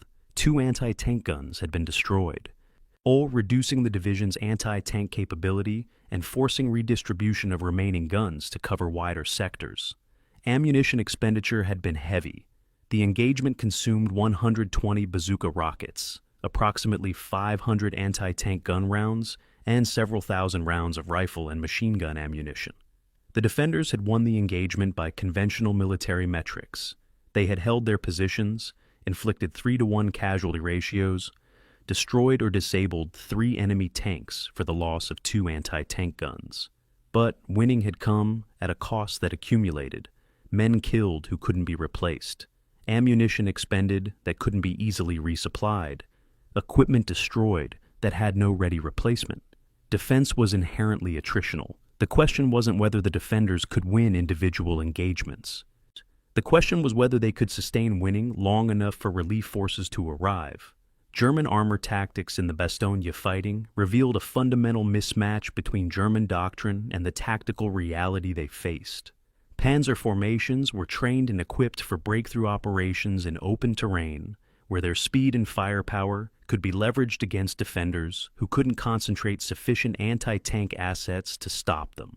The Ardennes in winter, with its forests and snow and prepared defensive positions, negated most of these advantages.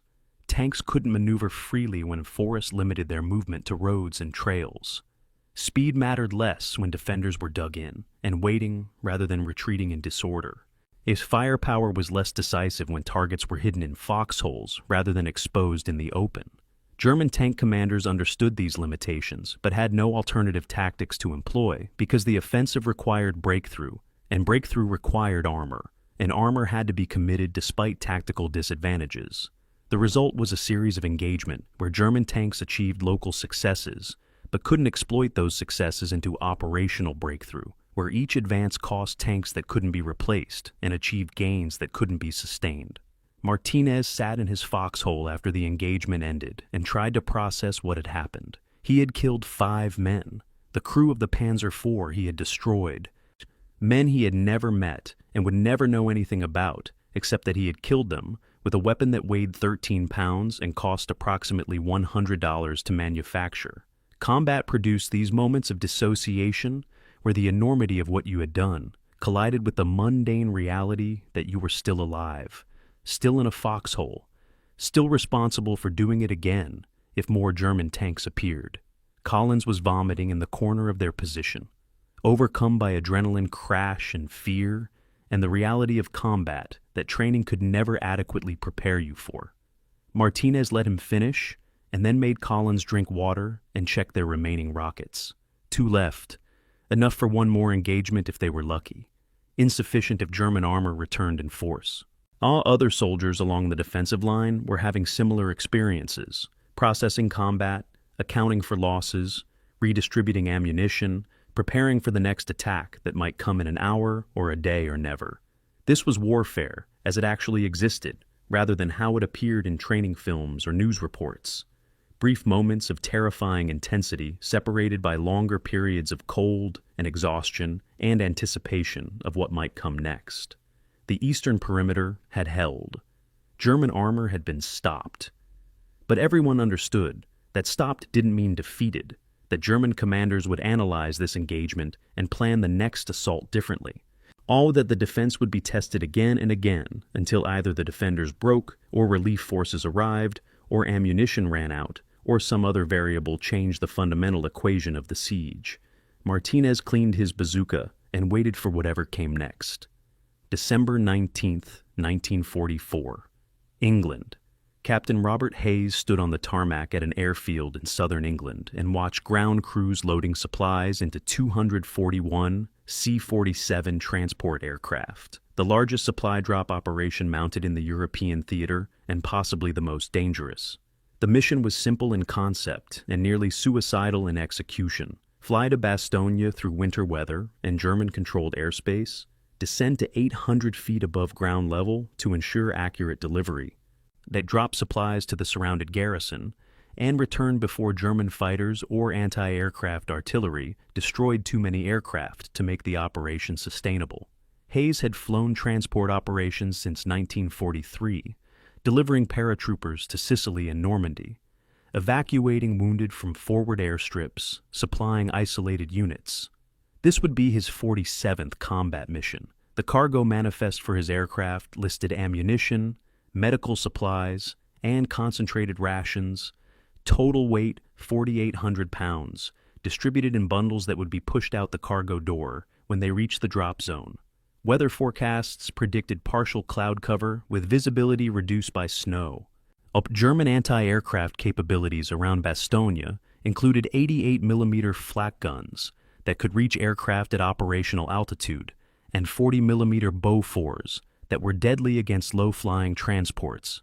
Expected casualty rate for the mission: 15 to 20% aircraft losses. Hayes had survived worse odds, but statistics provided cold comfort when you were about to fly into German guns. The supply crisis in Bastogne had reached critical levels by December 19th. Ammunition stockpiles that had seemed adequate for 10 days of defensive fighting were being consumed at rates that suggested perhaps 6 days remained before American forces would be shooting rifles without bullets. Food supplies were being rationed to 1 meal per day per man, portions that provided minimal calories for soldiers who were burning energy fighting and digging and trying to stay warm in sub-freezing temperatures. Medical supplies were nearly exhausted: morphine for pain management, sulfa powder for infection prevention, plasma for trauma cases, bandages for wounds, all running critically low, while wounded men continued arriving at aid stations that could provide comfort but not comprehensive treatment. The garrison could survive without adequate food for perhaps 2 weeks before starvation seriously degraded combat effectiveness. It could survive without adequate medical supplies, though casualties would die who might otherwise survive. It could not survive without ammunition. The mathematics were simple. No bullets meant no defense meant German breakthrough, and German breakthrough meant the siege ended in surrender or annihilation. Air resupply wasn't an option. It was the only option. Weather had closed Bastogne to air operations from December 20th through 22nd, 3 days when cloud cover extended from ground level to 10,000 feet, making flight impossible for transport aircraft that required visual navigation to find drop zones and deliver supplies accurately. Those 3 days consumed ammunition and supplies without replacement, drawing down stockpiles while German attacks continued, and American defenders fired thousands of rounds daily, keeping German forces away from their positions. By December 23rd, the weather finally cleared enough to permit flight operations. The forecast predicted a brief window, 12 to 18 hours of flyable weather before another storm system moved through. Every available transport aircraft in England was committed to the Bastogne supply mission, because this might be the only opportunity for days, because the garrison couldn't survive another 3-day period without resupply, because if this mission failed, the entire defense of Bastogne might collapse not from German tactical success, but from simple logistics failure. The C-47 transport aircraft were workhorses of Allied logistics, twin-engine planes designed for cargo and paratroop operations, capable of carrying approximately 6,000 pounds of supplies or 24 fully equipped soldiers, rugged enough to absorb substantial damage and still fly. They were not combat aircraft. They had no armor protection. They mounted no defensive weapons beyond small arms that crew members could fire from windows. Their cruising speed was 160 miles per hour, slow enough that German fighters could intercept easily, and anti-aircraft guns could track without difficulty. Their operational ceiling was 24,000 feet, but supply drops required descending to 800 feet to ensure bundles landed within the Bastogne perimeter, rather than scattering across German-held territory. At 800 feet, the aircraft were vulnerable to every German weapon larger than a rifle. Machine guns could penetrate their thin aluminum skin, 40mm cannon could blow them apart, 88mm flak guns could destroy them with near misses from fragmentation alone. If the pilots flying these missions understood, they were essentially flying into German anti-aircraft traps, with no way to fight back and limited ability to evade. They flew anyway because American soldiers on the ground needed what they were carrying. The formation took off at 0700 hours, aircraft lifting from English airfields in groups of 3, climbing to operational altitude, forming into a stream that stretched for miles across the Channel and over France. Hayes flew in the lead group, navigating by dead reckoning and radio beacons because weather still limited visibility to a few miles at best. The flight to Bastogne took 2 hours, time spent monitoring engine instruments, coordinating with other aircraft by radio, watching for German fighters that intelligence said were operating in the area, but which hadn't been spotted yet. The crew was quiet, each man focused on his specific responsibilities. Co-pilot monitoring flight controls, navigator checking course headings, loadmaster ensuring supplies were properly secured for dropping. Combat missions had a rhythm that experienced crews knew well: pre-flight tension as you prepared, operational focus as you executed the mission, and either relief when you survived or terror when something went wrong. Hayes had experienced both enough times that he maintained emotional distance from what they were doing, treating it as a technical problem to be solved, rather than a life-threatening situation to be feared. The approaches to Bastogne brought the first German anti-aircraft fire, and black puffs appeared in the sky ahead, 88mm flak bursting at altitudes where the fragments could shred aircraft fabric and puncture fuel tanks. The formations descended to 800 feet, losing the altitude advantage to improve delivery accuracy, immediately encountering 40mm fire that traced glowing paths through the air and machine gun fire that sounded like hail hitting the fuselage. A C-47 200 yards ahead of Hayes took a direct hit, the aircraft exploding in midair, debris tumbling toward the ground, while the other aircraft maintained formation, because breaking formation meant losing the protection of concentrated defensive fire and the coordination required to deliver supplies to the correct drop zone. And Hayes pushed down the reflexive fear that came from watching men die and focused on the technical requirements: airspeed 120 miles per hour, altitude 800 feet, course heading 270 degrees toward the drop zone marked by colored panels that American troops had laid out in patterns visible from the air. The drop sequence required precision timing. Crew chief at the cargo door, watching for the drop zone signal. Loadmaster ready to release bundles. Pilot maintaining steady course and altitude, while anti-aircraft fire tried to knock the aircraft out of the sky. Hayes saw the colored panels and gave the signal. Bundles started tumbling out the door, parachutes deploying automatically, or floating toward the ground where American soldiers were already moving to collect them before German fire could destroy supplies that had cost men their lives to deliver. The drop lasted 45 seconds, time that felt like hours while the aircraft flew straight and level through anti-aircraft fire that couldn't be evaded without abandoning the mission. A round punched through the fuselage behind Hayes' seat, missing him by 2 feet, exiting through the roof, and leaving a hole that whistled in the slipstream. The last bundle dropped. Hayes banked hard left and dove for the deck, using terrain to break German tracking, accelerating to maximum speed as the formation scattered and individual aircraft found their own routes back to England. The supply drop of December 23rd delivered 1,420 tons to Bastogne, enough ammunition for 2 days of sustained combat, enough food for 4 days at current rationing levels, enough medical supplies to treat the wounded who were currently waiting for care. The cost was 32 transport aircraft destroyed or damaged beyond repair, 154 aircrew killed or captured, the largest single-day transport loss in the European theater. The casualty rate exceeded pre-mission estimates, but the mission succeeded in its primary objective. The Bastogne garrison had supplies sufficient to continue fighting. German forces would not force American surrender through starvation or ammunition exhaustion. The defense would continue until either German attack succeeded or relief forces broke through the encirclement. The transport crews who survived returned to England, landed, and prepared for the next mission that would come when weather permitted and when Bastogne's supplies ran low again. There was no celebration. There was only the grim understanding that they had kept American soldiers alive for another few days, and would probably have to do it again soon. Ground perspective of the supply drop revealed chaos transformed into organization through desperate necessity. American soldiers in Bastogne watched aircraft approaching through anti-aircraft fire, saw bundles falling, ran through snow to collect supplies before German artillery could hit the drop zone. Some parachutes failed. Some bundles landed outside the perimeter in German-held territory. Some supplies were destroyed by German fire before they could be collected.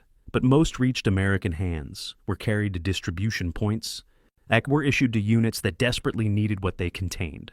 Ammunition was distributed first, then medical supplies, then food. Soldiers opened crates that had been loaded in England hours earlier and found bullets that would keep them alive, bandages that would save wounded men, rations that would prevent starvation. The sky had delivered salvation, purchased with the lives of air crews who had flown into hell to keep ground forces fighting. The defenders of Bastogne understood the price that had been paid on their behalf. They honored that price by continuing to fight, by holding positions against German attacks, by refusing to surrender despite being surrounded and outnumbered, and facing an enemy that kept coming forward despite losses that should have broken their will. By nightfall, December 23rd, Bastogne had been resupplied but not relieved. German forces still surrounded the town. American forces still held a perimeter that was too extended for adequate defense and too important to abandon. The supply drop had bought time, perhaps 3 or 4 days before another drop would be needed, perhaps longer if German attacks decreased in intensity, or American ammunition consumption declined. But time was a temporary resource. Eventually, weather would close again and prevent air operations. Eventually, German anti-aircraft defenses would become effective enough that supply drops became unsustainable. Eventually, some variable would shift and transform Bastogne from a siege that could be endured into a siege that could not. The garrison understood this. They fought anyway. They held their positions anyway. They survived one more day anyway, because that was what soldiers did when surrounded. They fought until relieved or destroyed. They held their ground because orders said hold, and training said obey, and culture said that Americans didn't surrender easily, regardless of odds. The sky had provided for them. Now they would provide for themselves through determination and accurate shooting, and the stubborn refusal to die that separated units that broke under pressure from units that absorbed everything the enemy could deliver and kept functioning. Bastogne would hold. The question was simply, how much longer, at what cost, and whether relief would arrive before the variables shifted and made continued resistance impossible. December 22nd, 1944. German High Command, Western Front. Yes, Field Marshal Walter Model studied the operational maps in his headquarters and confronted a reality that Hitler refused to accept. The Ardennes offensive had failed. Not failed in the sense of suffering tactical defeats, though those had occurred. Not failed in the sense of achieving no gains, though gains had been more limited than planned. Failed in the fundamental sense that the strategic objectives, splitting Allied armies, capturing Antwerp, forcing a negotiated settlement, were now impossible to achieve with available forces in the remaining time window before American reinforcements sealed the breakthrough. The maps told the story in colored pins and situation markers. German spearheads had advanced 20 miles in the northern sector, less in the south. Bastogne had not fallen despite 5 days of siege. American forces that should have panicked and retreated had instead stood in place and fought. German fuel supplies, already inadequate at the start of operations, were now critically low. The weather window that had protected German armor from Allied air attack was closing, and American intelligence had detected German panzer formations moving north toward the Ardennes. suggesting reinforcements on a scale that would overwhelm German offensive capacity. Model was a professional soldier who understood military mathematics. The arithmetic of this offensive no longer worked. They had failed. The only question was whether Hitler would recognize reality or continue the operation until German forces collapsed completely. December 22nd brought intelligence that transformed German calculations. American Third Army under General George Patton was turning north, reorienting from offensive operations in Lorraine to counterattack operations in the Ardennes. The reports from German reconnaissance indicated approximately 6 divisions moving at maximum speed, covering approximately 15 miles per day over roads that were clogged with military traffic and partially blocked by winter weather. Simple mathematics suggested Patton's forces would reach the Bastogne area within 4 days, possibly sooner if American logistics proved as effective as it usually did. This transformed the operational situation completely. German forces besieging Bastogne were now themselves threatened with encirclement. American forces inside the pocket, and American reinforcements arriving from the south, American forces in other sectors preparing counterattacks that would compress the German salient from multiple directions. The offensive that was supposed to split Allied armies was itself in danger of being split, cut off, destroyed. German commanders who had planned for exploitation warfare now faced defensive warfare against an enemy that possessed material superiority and operational momentum. A Wehrmacht general's diary, discovered after the war, captured the despair that professional officers felt but could not openly express. December 22nd, the offensive has failed. We can still fight. We can still delay the Americans. But we cannot win. And every day we continue this operation consumes men and equipment that we will need desperately when the Americans and British launch their spring offensive. We are sacrificing our last reserves for a plan that never had realistic chances of success. History will judge harshly. The entry was written in careful script, the handwriting of an educated man who understood that he was participating in a catastrophic failure but who lacked the authority or courage to stop it. German military culture emphasized obedience even when orders were tactically or strategically unsound. Officers who disagreed with Hitler's decisions could voice concerns privately, but were expected to execute orders regardless of personal assessment. The result was an army that functioned efficiently at tactical levels while pursuing strategic objectives that rational analysis suggested were unattainable. Hitler's response to reports of American reinforcements revealed the disconnect between political leadership and military reality. He ordered German forces to continue the offensive, to maintain pressure on Bastogne, to push for breakthrough regardless of mounting evidence that breakthrough was no longer possible. Some historians would later characterize this as madness. Others would describe it as desperation born from understanding that Germany had no good options, that defensive warfare would lead to slow defeat, while offensive warfare at least offered the possibility of disrupting Allied plans. Hitler's calculus was political as much as military. A negotiated settlement with the Western Allies required demonstrating that Germany could still conduct effective offensive operations, that the Wehrmacht remained a force capable of inflicting casualties and achieving objectives. That unconditional surrender was not Germany's only option. The Ardennes offensive had not achieved its strategic goals, but perhaps continuing the operation would achieve the secondary goal of killing enough Americans to make Allied publics question whether total victory was worth the cost. It was a thin hope, but it was the only hope Hitler had left. German supply crisis reached critical levels by December 24th. Like fuel reserves that had been calculated to support operations for 10 days were nearly exhausted after 8 days, because combat consumption always exceeded planning estimates and because American tactical aircraft had begun interdicting German supply columns once weather cleared. Ammunition stockpiles that should have been sufficient for the entire operation were running low because artillery expenditure during the initial breakthrough had been enormous, and because resupply through damaged transportation networks was proving slower than planned. Food supplies were adequate, but required distribution networks that American air attacks were disrupting. The logistical situation meant German units were fighting at reduced combat effectiveness, armor operations limited by fuel shortages, artillery support reduced by ammunition constraints, and infantry subsisting on reduced rations while conducting operations in winter weather that increased caloric requirements. Logistics was revealing what tactical fighting had not yet demonstrated conclusively. Germany lacked the material resources to sustain offensive operations against an enemy that possessed overwhelming industrial capacity and secure supply lines. December the 24th brought the order that acknowledged reality without explicitly admitting failure. German forces besieging Bastogne were to transition from assault operations to siege operations.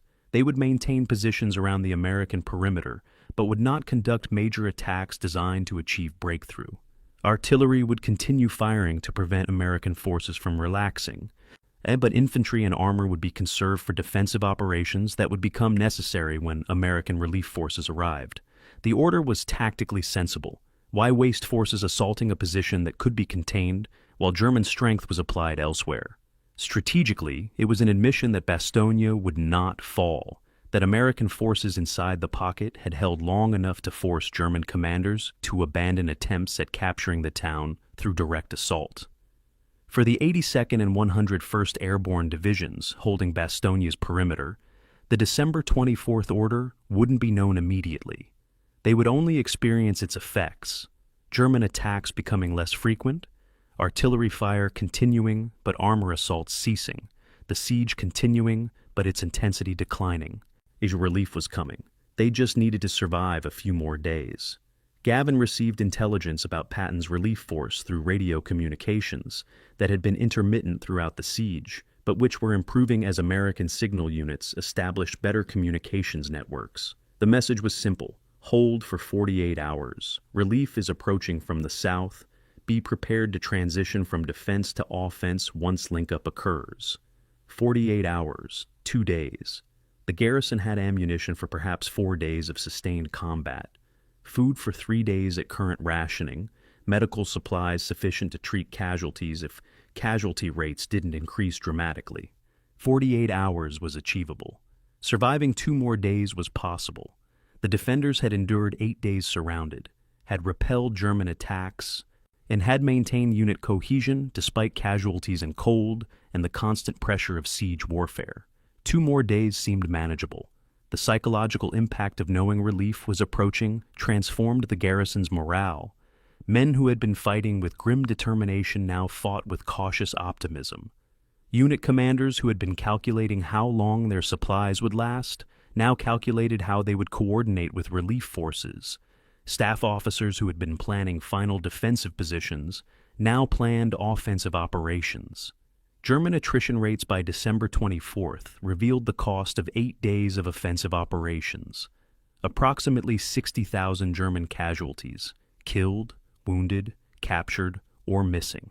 Tank losses exceeded 400 vehicles, some destroyed in combat, and others abandoned when fuel ran out, or mechanical failures occurred far from repair facilities. Artillery ammunition expenditure had consumed stockpiles that should have lasted weeks. Infantry replacements were not arriving because Germany's manpower reserves were nearly exhausted, leaving battalions under strength and forcing German commanders to consolidate units rather than maintain full organizational structure. The offensive had cost Germany more than it could afford to lose, casualties that would have been acceptable if strategic objectives had been achieved, but which represented catastrophic waste when the offensive failed to split Allied armies or capture Antwerp or force negotiated settlement. But the German commanders conducting after-action assessments would conclude that the Ardennes offensive had been Germany's last significant military asset gambled on an operation that never had realistic chances of success. A desperate throw of the dice that had come up short and left Germany with nothing remaining to stop the inevitable Allied advance into the Reich.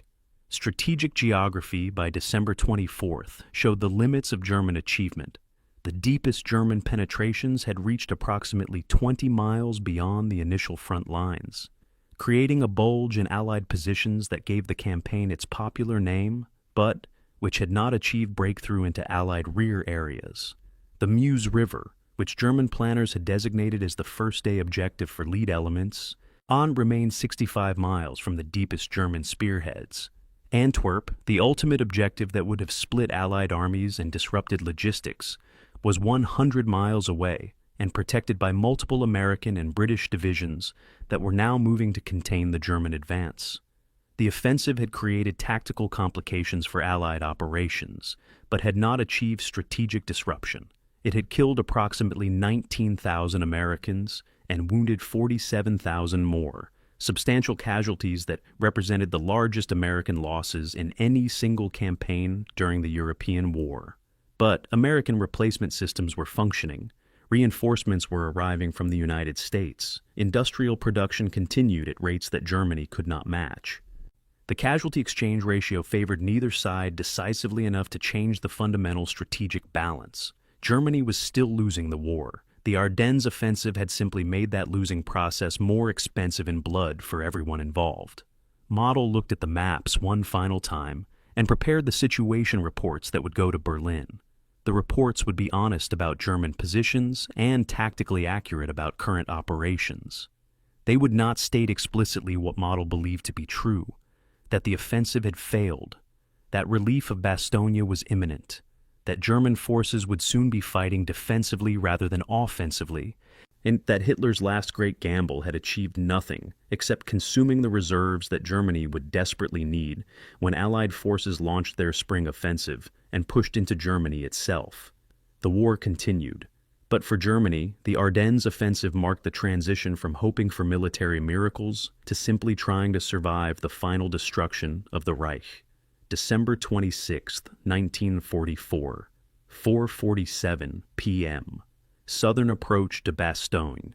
Lieutenant Colonel Creighton Abrams stood in the turret of his Sherman tank, watching the road ahead for German defensive positions that intelligence said were somewhere between his column and Bastogne. The 37th Tank Battalion, 4th Armored Division, had been driving north for 4 days, fighting through German rearguards, yet bypassing strong points when possible and reducing them with concentrated fire when bypass wasn't an option. Patton's orders had been characteristically direct. Get to Bastogne, break the siege, do it fast. Abrams had commanded armor long enough to understand that fast in winter combat meant accepting risks that peacetime doctrine would never tolerate. That speed sometimes mattered more than security, that losing a few tanks to German anti-tank guns was acceptable if the alternative was arriving too late to matter. His column had lost 6 Shermans in 4 days to German fire, mines, and mechanical breakdowns. They were approximately 2 miles from Bastogne. Intelligence reported German forces between his position and the town were light, possibly just rear guards preparing to withdraw. Abrams didn't trust intelligence reports that described enemy forces as light because light had a way of becoming heavy once fighting started. But orders were orders. The column continued north. Inside Bastogne's perimeter, soldiers heard American tank engines before they saw the tanks themselves. The sound was distinctive, the higher-pitched roar of American radial engines different from the lower rumble of German diesels, familiar enough that veterans could identify American armor by sound alone. Word spread through defensive positions faster than radio communication could have transmitted it. American tanks were approaching from the south. Relief was here. The siege was ending. Men who had been fighting for 8 days with minimal food and constant cold allowed themselves to hope that survival was now more likely than death. Indeed, that they would live to see January, that the desperate defense had actually worked. Some soldiers cried, others laughed. A few simply sat in their foxholes and tried to process the realization that they had endured, that relief forces had arrived, that the improbable defense of an obscure Belgian town had succeeded despite being surrounded and outnumbered and facing an enemy that should have overwhelmed them through sheer material superiority. The link-up between Abrams's column and Bastogne's defenders occurred without dramatic fanfare. Tanks stopped, infantry emerged from foxholes, officers exchanged situation reports and coordinated next actions.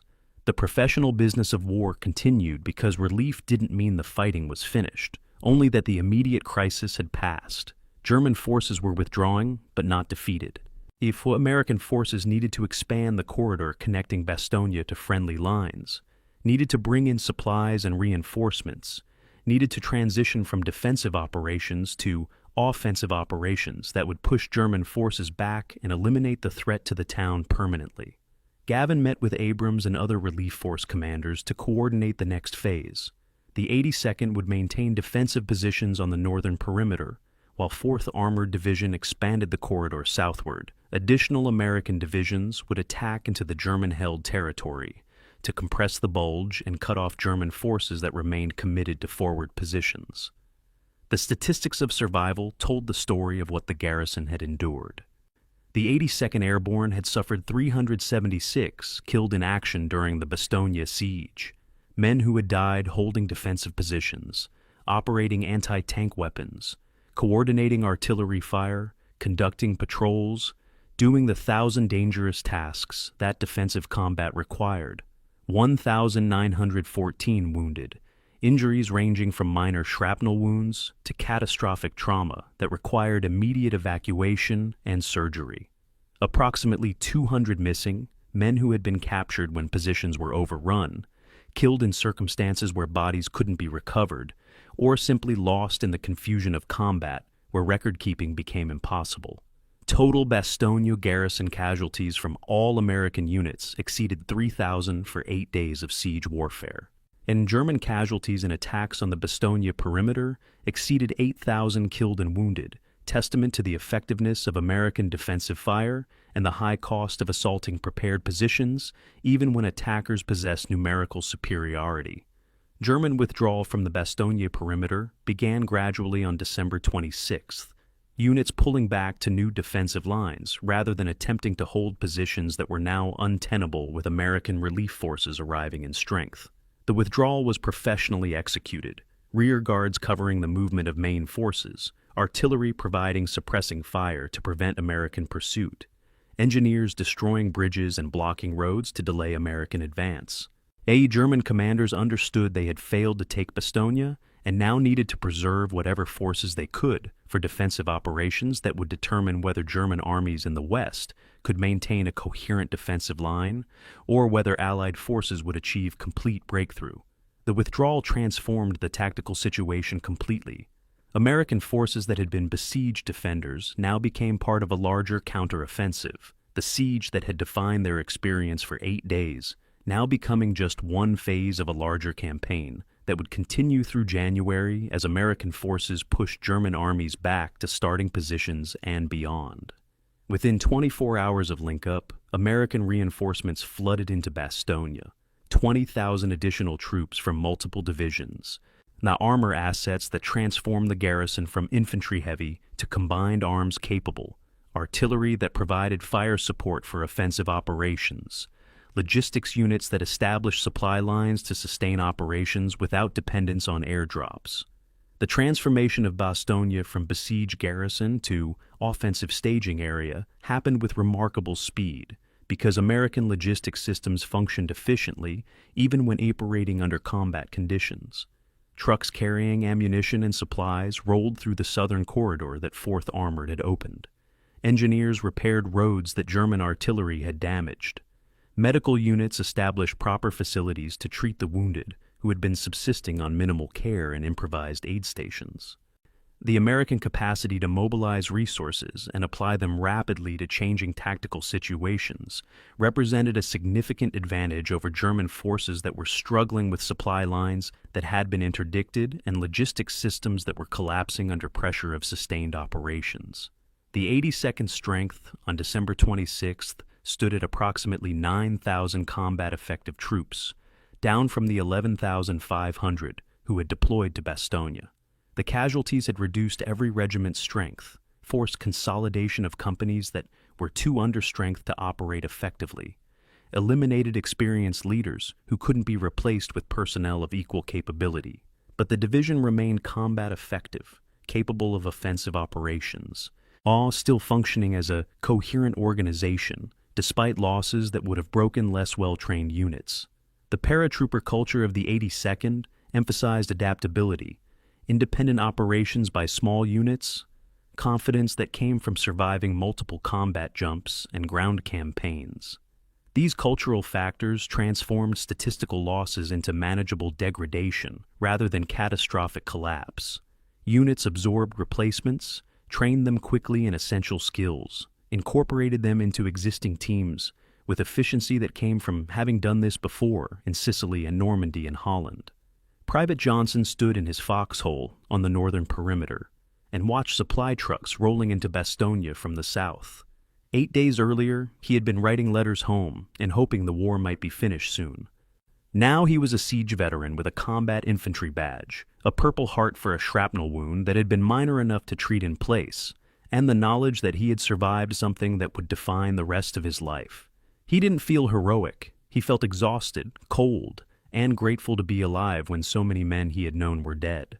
The truck convoy represented more than supplies. It represented the return of normality after 8 days of abnormality, the restoration of connection to the larger American force after 8 days of isolation, the confirmation that the desperate stand had mattered enough that the Army had committed substantial resources to relief operations.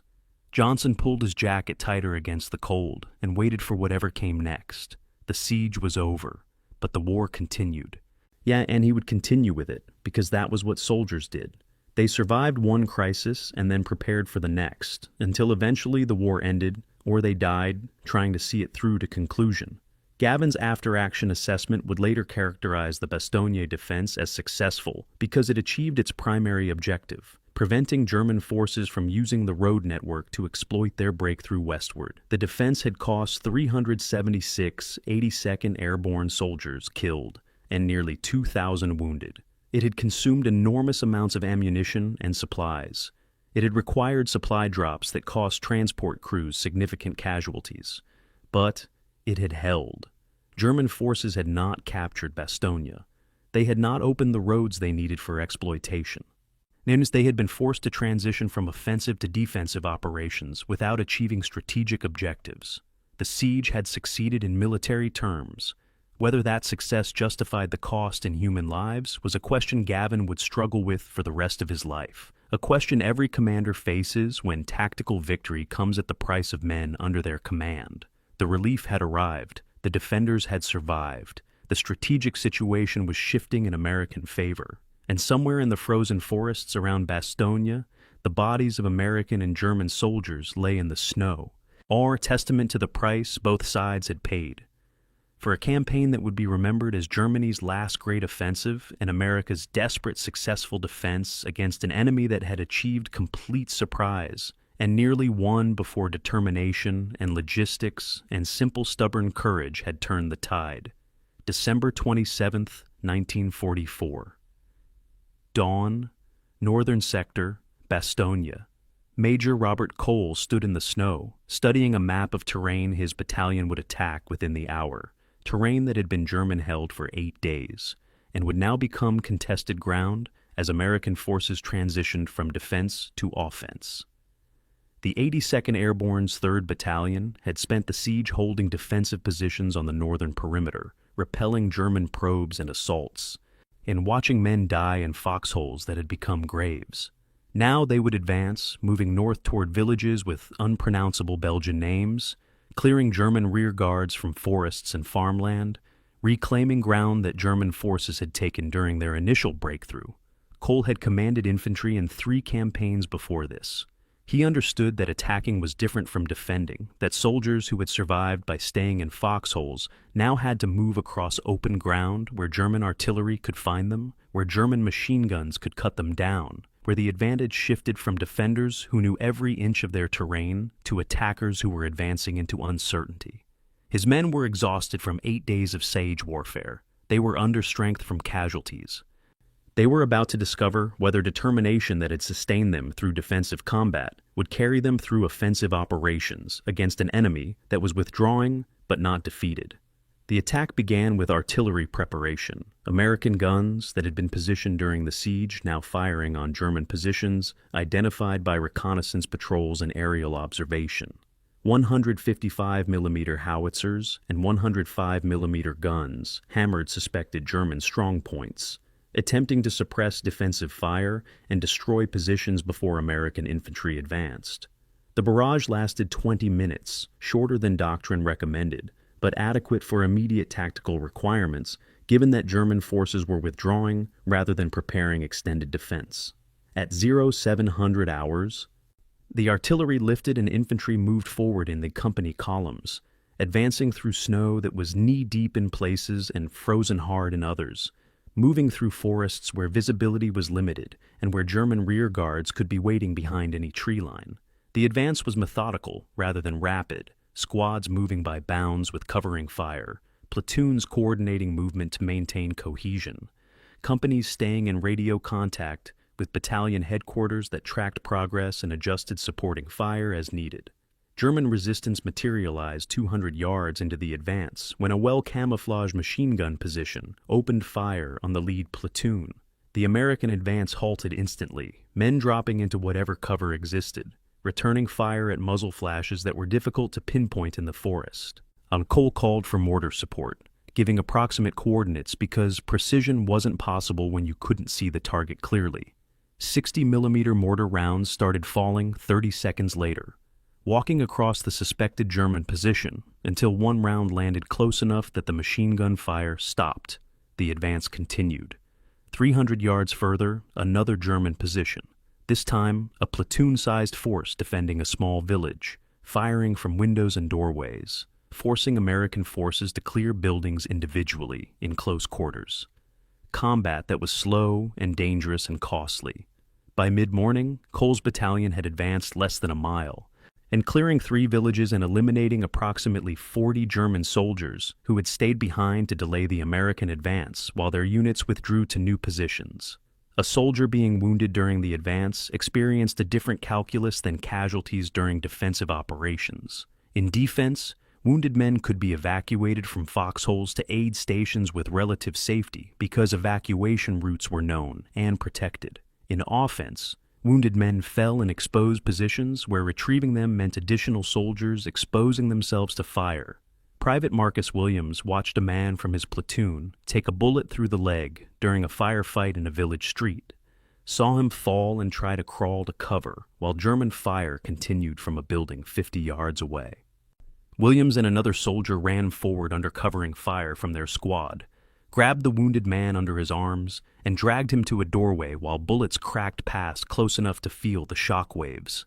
The wounded man was screaming, not from pain alone, but from fear and shock and the realization that he might die here in a Belgian village whose name he didn't know, fighting for ground that seemed to have no particular importance, except that someone had decided it needed to be taken.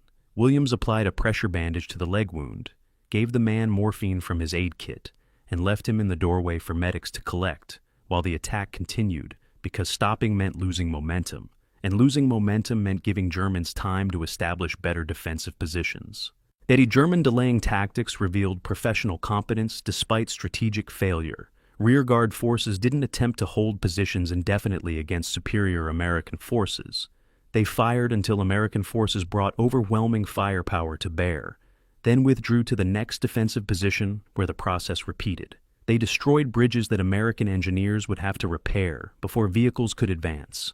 They blocked roads with felled trees that required time to clear. They mined likely approach routes with whatever explosives they had available. Every delay cost time, and time allowed German main forces to establish new defensive lines further east, to regroup units that had been scattered during the offensive, to consolidate forces for the defensive operations that would determine whether German armies could maintain coherent resistance, or whether American forces would achieve complete breakthrough into Germany itself. The German soldiers executing these delays understood they were buying time with their lives, that staying behind to fight rearguard actions meant risking capture or death, that the strategic situation was hopeless, but that professional duty required continuing to fight until ordered to surrender, or until no alternative remained. By December 31st, the 82nd had advanced approximately 23 miles north from Bastogne, recapturing villages and farmland that had been German-held since December 16th, pushing the front line back toward positions that had existed before the offensive began. The advance cost 312 killed, men who died clearing villages, who stepped on mines, who were hit by artillery fire that German forces called in on American advance routes, who were killed in the 1,000 ways that offensive combat produced casualties, 1,847 wounded, injuries that ranged from minor to catastrophic, men evacuated to aid stations that were now properly equipped rather than the improvised facilities that had existed during the siege. The casualty rate during the offensive phase was actually higher than during the defensive phase, confirming what military historians had documented across centuries of warfare. Attacking is more costly than defending when both sides are competently led and adequately equipped. Enemy terrain conditions neutralized many American advantages that had been decisive in earlier campaigns. Deep snow prevented rapid movement that had characterized American advances across France in August and September. Frozen roads limited mechanized support that American forces usually leveraged to achieve superior mobility.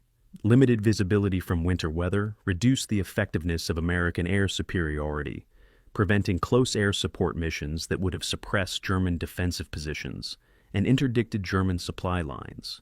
The Ardennes in winter was infantry country, where success depended on small unit leadership, individual soldier skill with basic weapons, and the ability to function in conditions that were as hostile to human life as combat itself.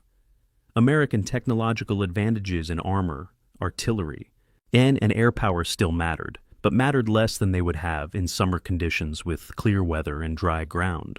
The campaign became a test of which army could sustain operations longer under conditions that degraded everyone's combat effectiveness and sustainability, depended more on logistics and replacement systems than on tactical brilliance.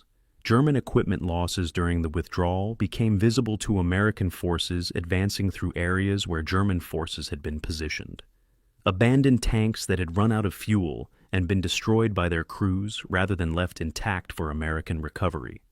Artillery pieces that had been spiked when ammunition ran out, and German forces lacked the vehicles to tow them during withdrawal. In trucks and half-tracks that had broken down and been stripped of useful parts before being left behind. The material losses told the story of German logistics failure. They had advanced farther than their supply lines could support, consumed fuel faster than replacement deliveries could provide, fought longer than their ammunition stockpiles could sustain.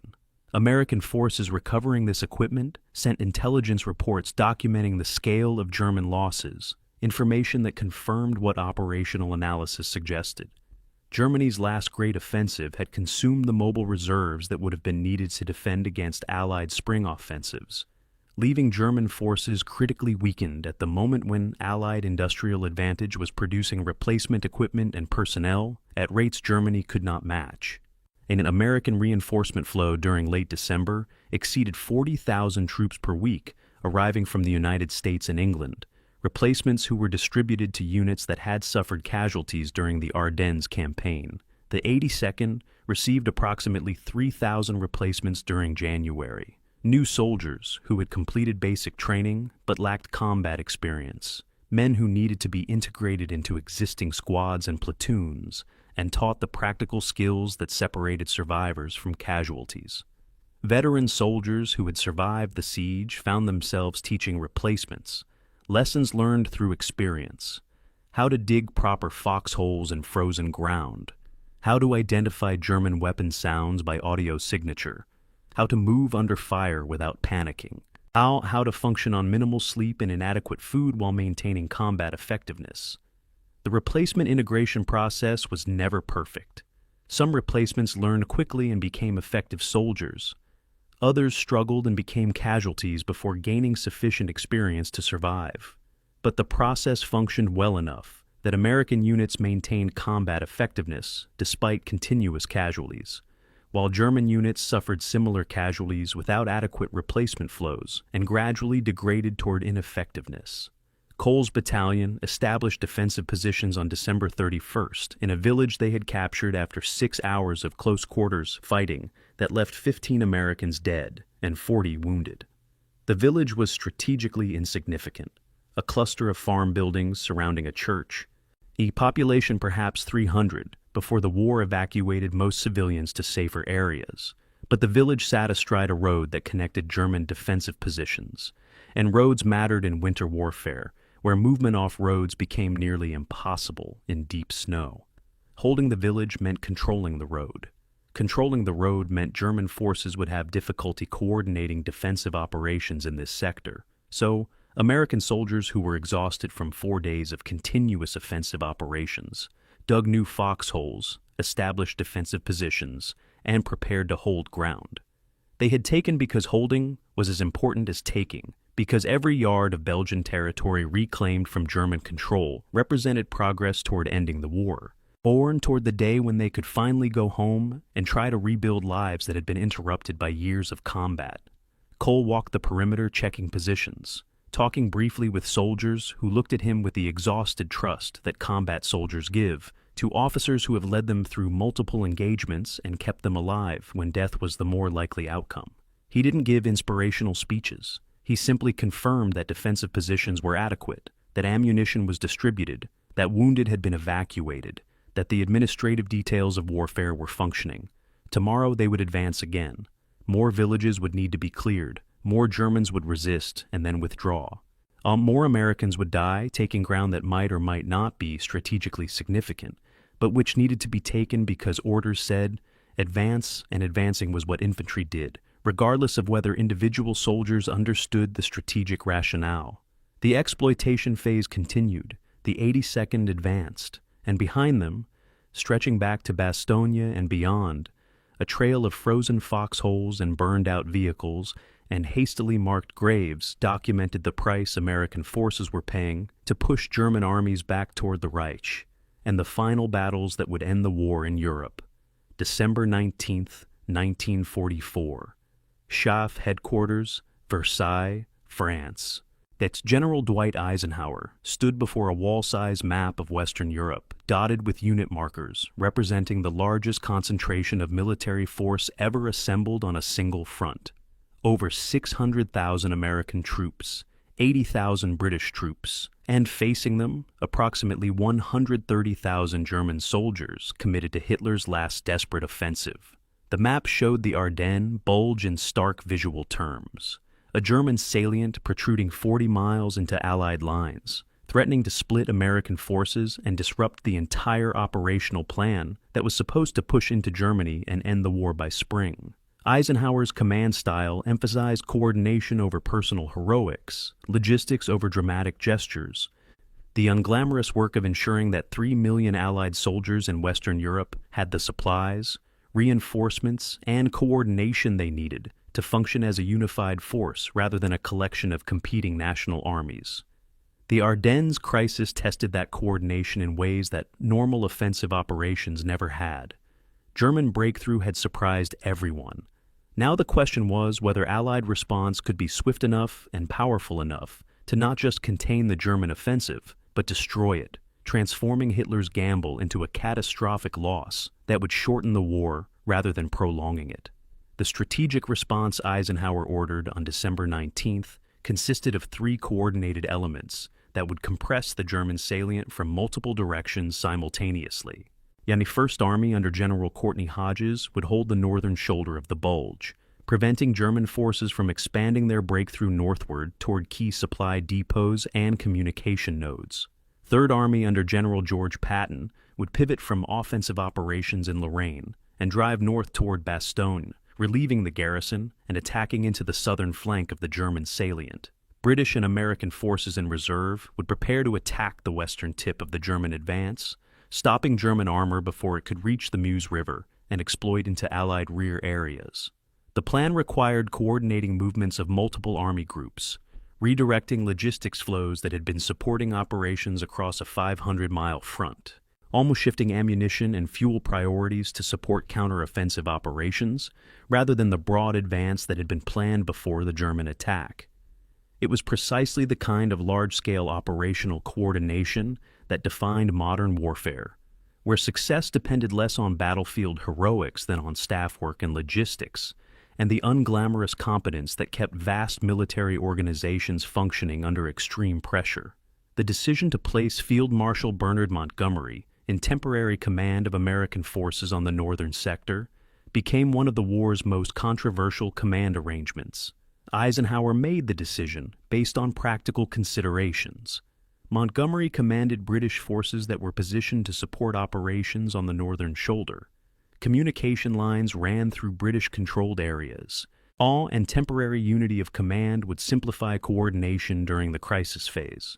American generals, particularly Patton and Omar Bradley, viewed the decision as a betrayal and an insult to American command competence.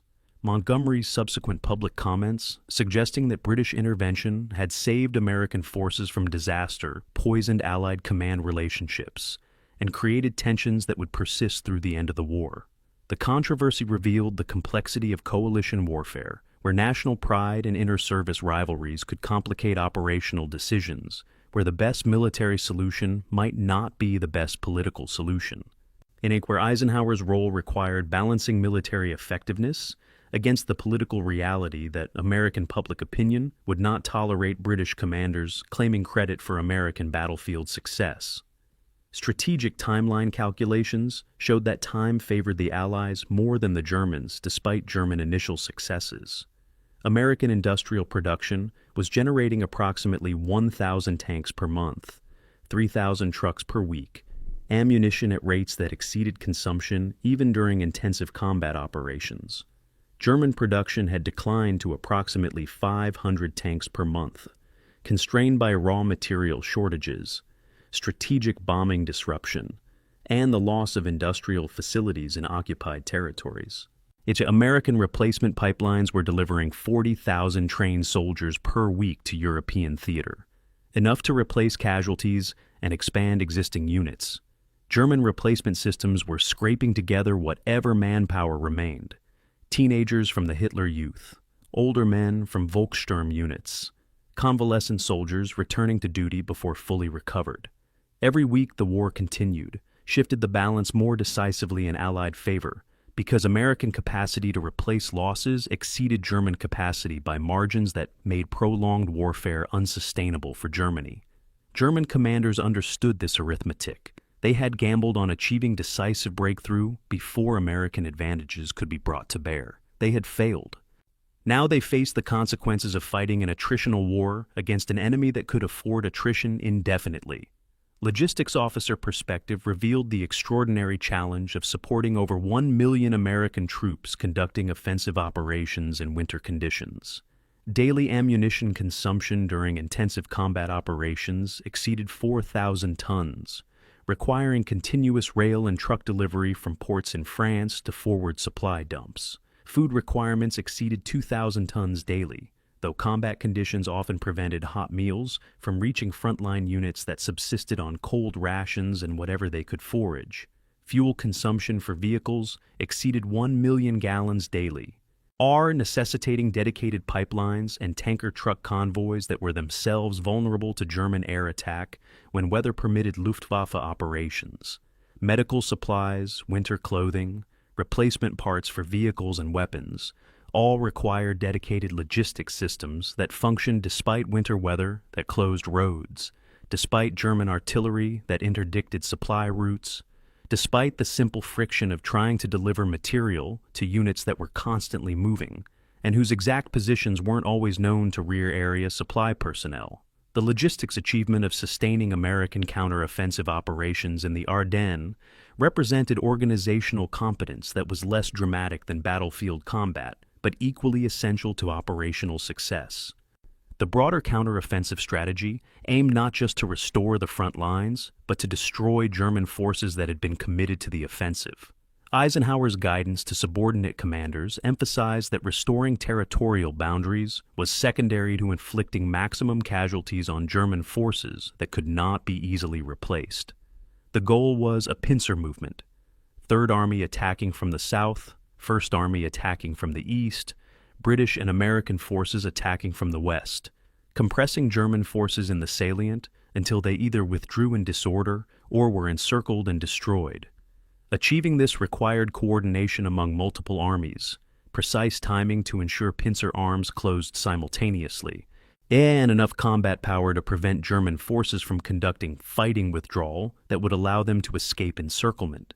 The operational complexity rivaled the Normandy invasion in its requirement for coordination across multiple command echelons, multiple national armies, and operational areas that spanned hundreds of miles.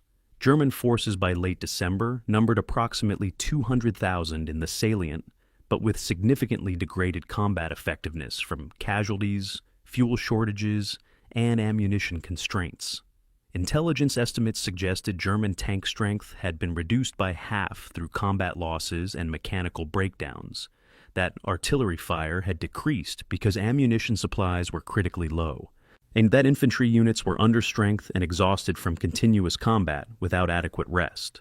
German command structure remained functional, but was struggling with communications difficulties as Allied tactical aircraft interdicted German radio relay stations and cut telephone lines. The German position was becoming untenable, unable to advance further because of fuel and ammunition shortages, unable to defend effectively because American counterattacks were compressing the salient from multiple directions, unable to withdraw easily because roads were congested and Allied air power could attack columns that moved during daylight. German commanders faced an impossible situation where all available options were bad, and the only question was whether German forces would be destroyed in place or allowed to conduct fighting withdrawal that would preserve some strength for defensive operations closer to the German border. Production capacity comparison between American and German war economies revealed why prolonged warfare guaranteed Allied victory. American factories were producing the material equivalent of what Germany produced while operating at approximately 60% capacity, suggesting that American production could increase if necessary, while German production was already at maximum sustainable levels. American worker productivity was higher because American factories weren't being bombed, because American workers were adequately fed and housed, all because American industrial infrastructure remained intact, while German infrastructure was being systematically destroyed by strategic bombing. The economic foundation of the war was decisively in Allied favor, and the economic advantage translated into military advantages that accumulated over time: more tanks, more trucks, more aircraft, more ammunition, more of everything that modern warfare required. Germany had gambled on achieving decision through superior operational art and tactical excellence. That gamble had failed. Now, Germany faced a war of attrition that economic fundamentals made unwinnable. Strategic calculations by American commanders suggested the war in Europe would conclude by summer 1945, 6 months away. Though few soldiers on the ground believed the timeline was realistic, because their experience suggested wars lasted longer than planners predicted, and that German resistance would intensify as Allied forces pushed into Germany itself. The Ardennes offensive had disrupted the timeline by forcing Allied armies to redirect resources to defensive operations, rather than maintaining offensive momentum. But the disruption was temporary. German forces had consumed their last significant reserves, attempting to achieve breakthrough. Once the Ardennes situation stabilized, Allied forces would resume the broad advance into Germany with numerical and material superiority that German forces could not match. The question wasn't whether Germany would be defeated. The question was how many more soldiers would die before that inevitable conclusion was reached, whether German resistance would collapse quickly or continue until Allied forces occupied every inch of German territory, whether the war would end in negotiated surrender or unconditional capitulation imposed after Berlin fell. Eisenhower studied the maps and calculated the logistical requirements for spring offensives that would push Allied armies across the Rhine and into Germany's industrial heartland. The Ardennes had been a crisis, but crises passed.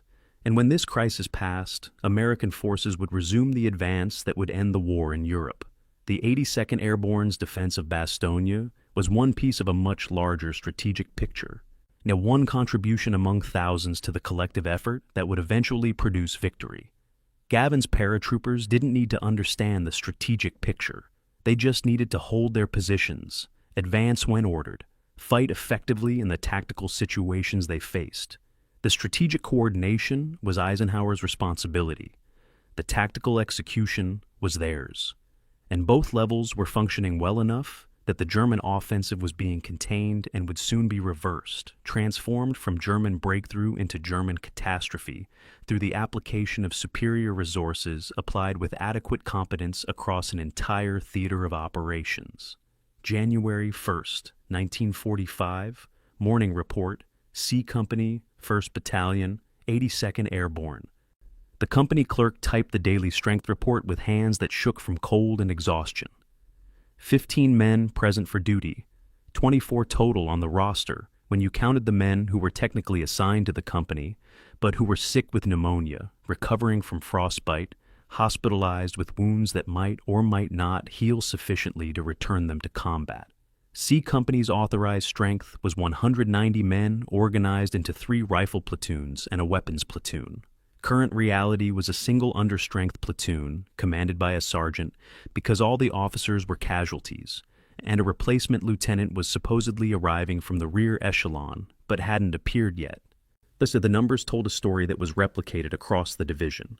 Continuous combat since mid-December had consumed unit strength through casualties and disease faster than the replacement system could restore it, leaving companies that existed on paper but barely functioned as combat-effective organizations, battalions that were commanded by captains who should have been commanding companies, squads led by privates because all the NCOs were dead or wounded. The 82nd was still fighting, still advancing, still executing operational orders. But the human cost of sustained winter combat was transforming the division into a collection of exhausted survivors held together by training and unit cohesion and the stubborn refusal to quit that separated elite units from those that broke under pressure. Medic Thomas Anderson had treated 217 casualties since December 17th, a personal record that he tracked not from pride, but from the need to quantify something that felt overwhelming and incomprehensible.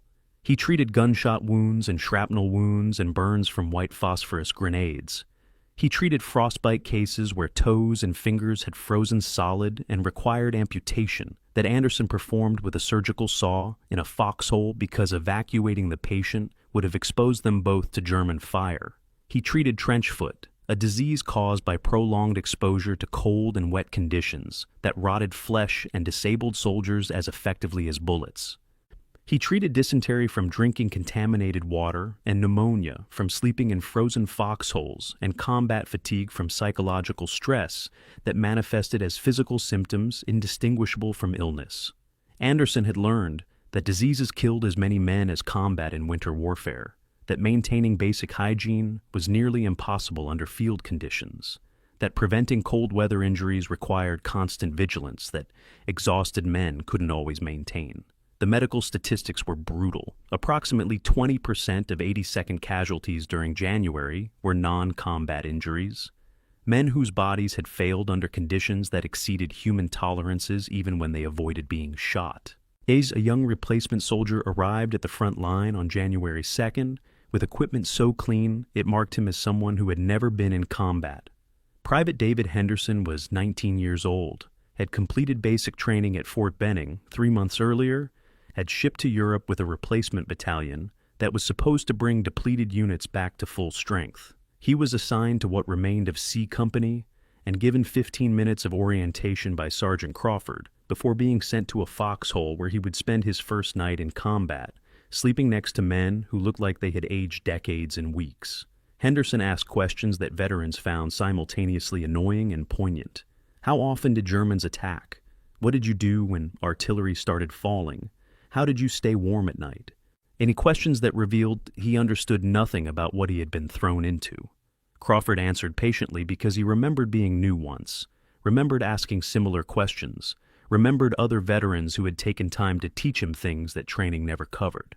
By dawn January 3rd, Henderson would understand more because experience was a brutal but effective teacher. And if he survived long enough, he would become the veteran answering questions for the next group of replacements who arrived equally unprepared for the reality they were entering. Village fighting during early January became the characteristic tactical experience for infantry advancing through the Ardennes.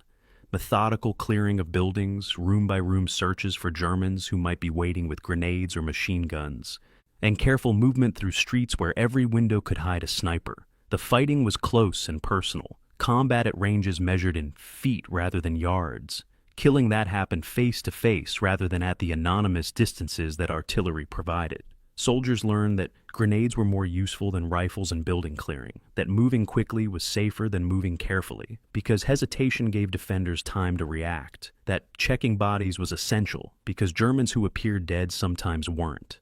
By January 3rd, the 82nd had cleared approximately 30 villages during the exploitation phase, each village costing casualties, each village requiring the same dangerous procedures that couldn't be simplified or made safe, or each village leaving psychological scars on soldiers who found that killing at close range was different from killing at distance, more visceral, more personal, harder to forget when you closed your eyes at night.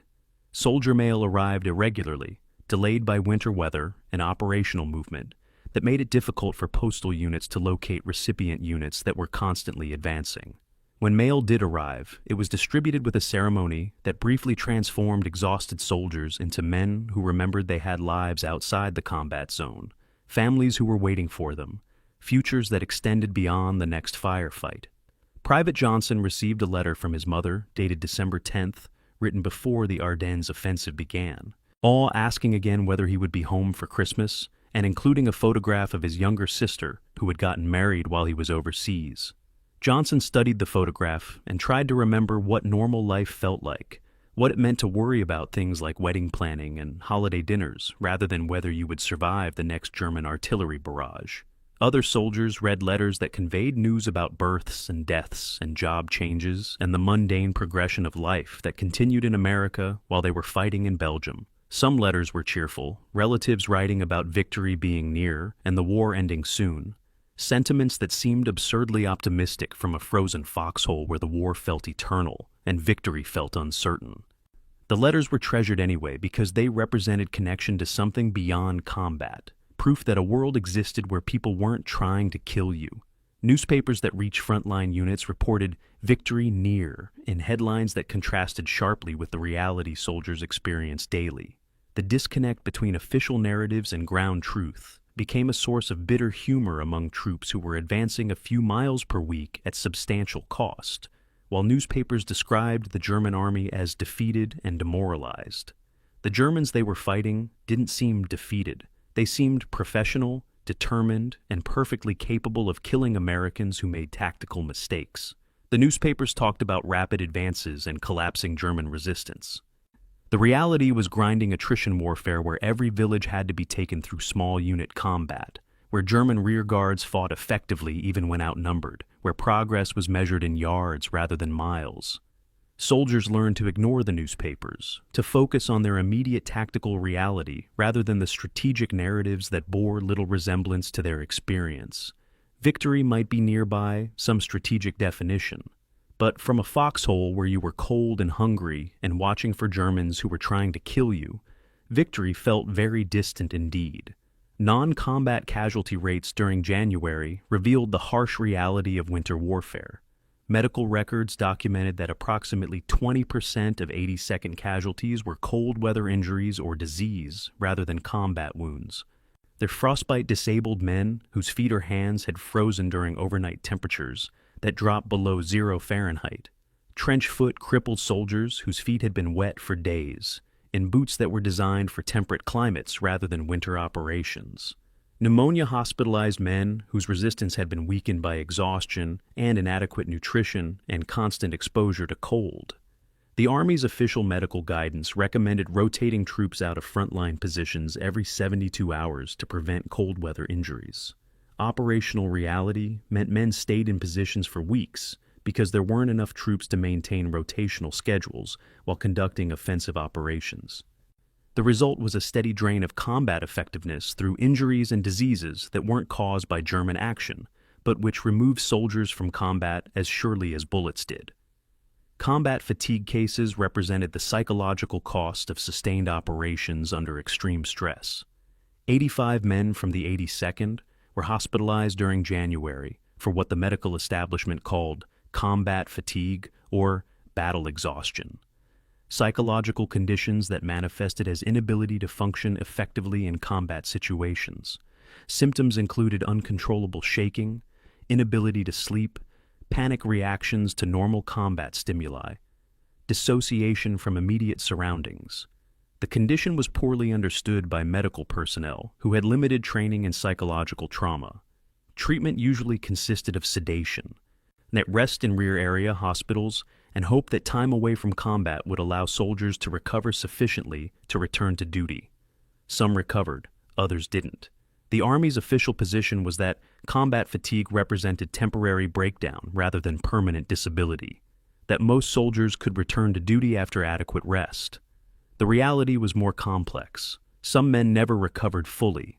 Some returned to combat, but functioned at reduced effectiveness. The psychological cost of war was real and substantial, but in January 1945, the medical and military establishments lacked the conceptual framework to address it adequately. PTSD wouldn't be formally recognized as a diagnosis for another 3 decades. Soldiers experiencing psychological trauma were told to be strong, to overcome weakness, to return to duty because the war required everyone who could fight.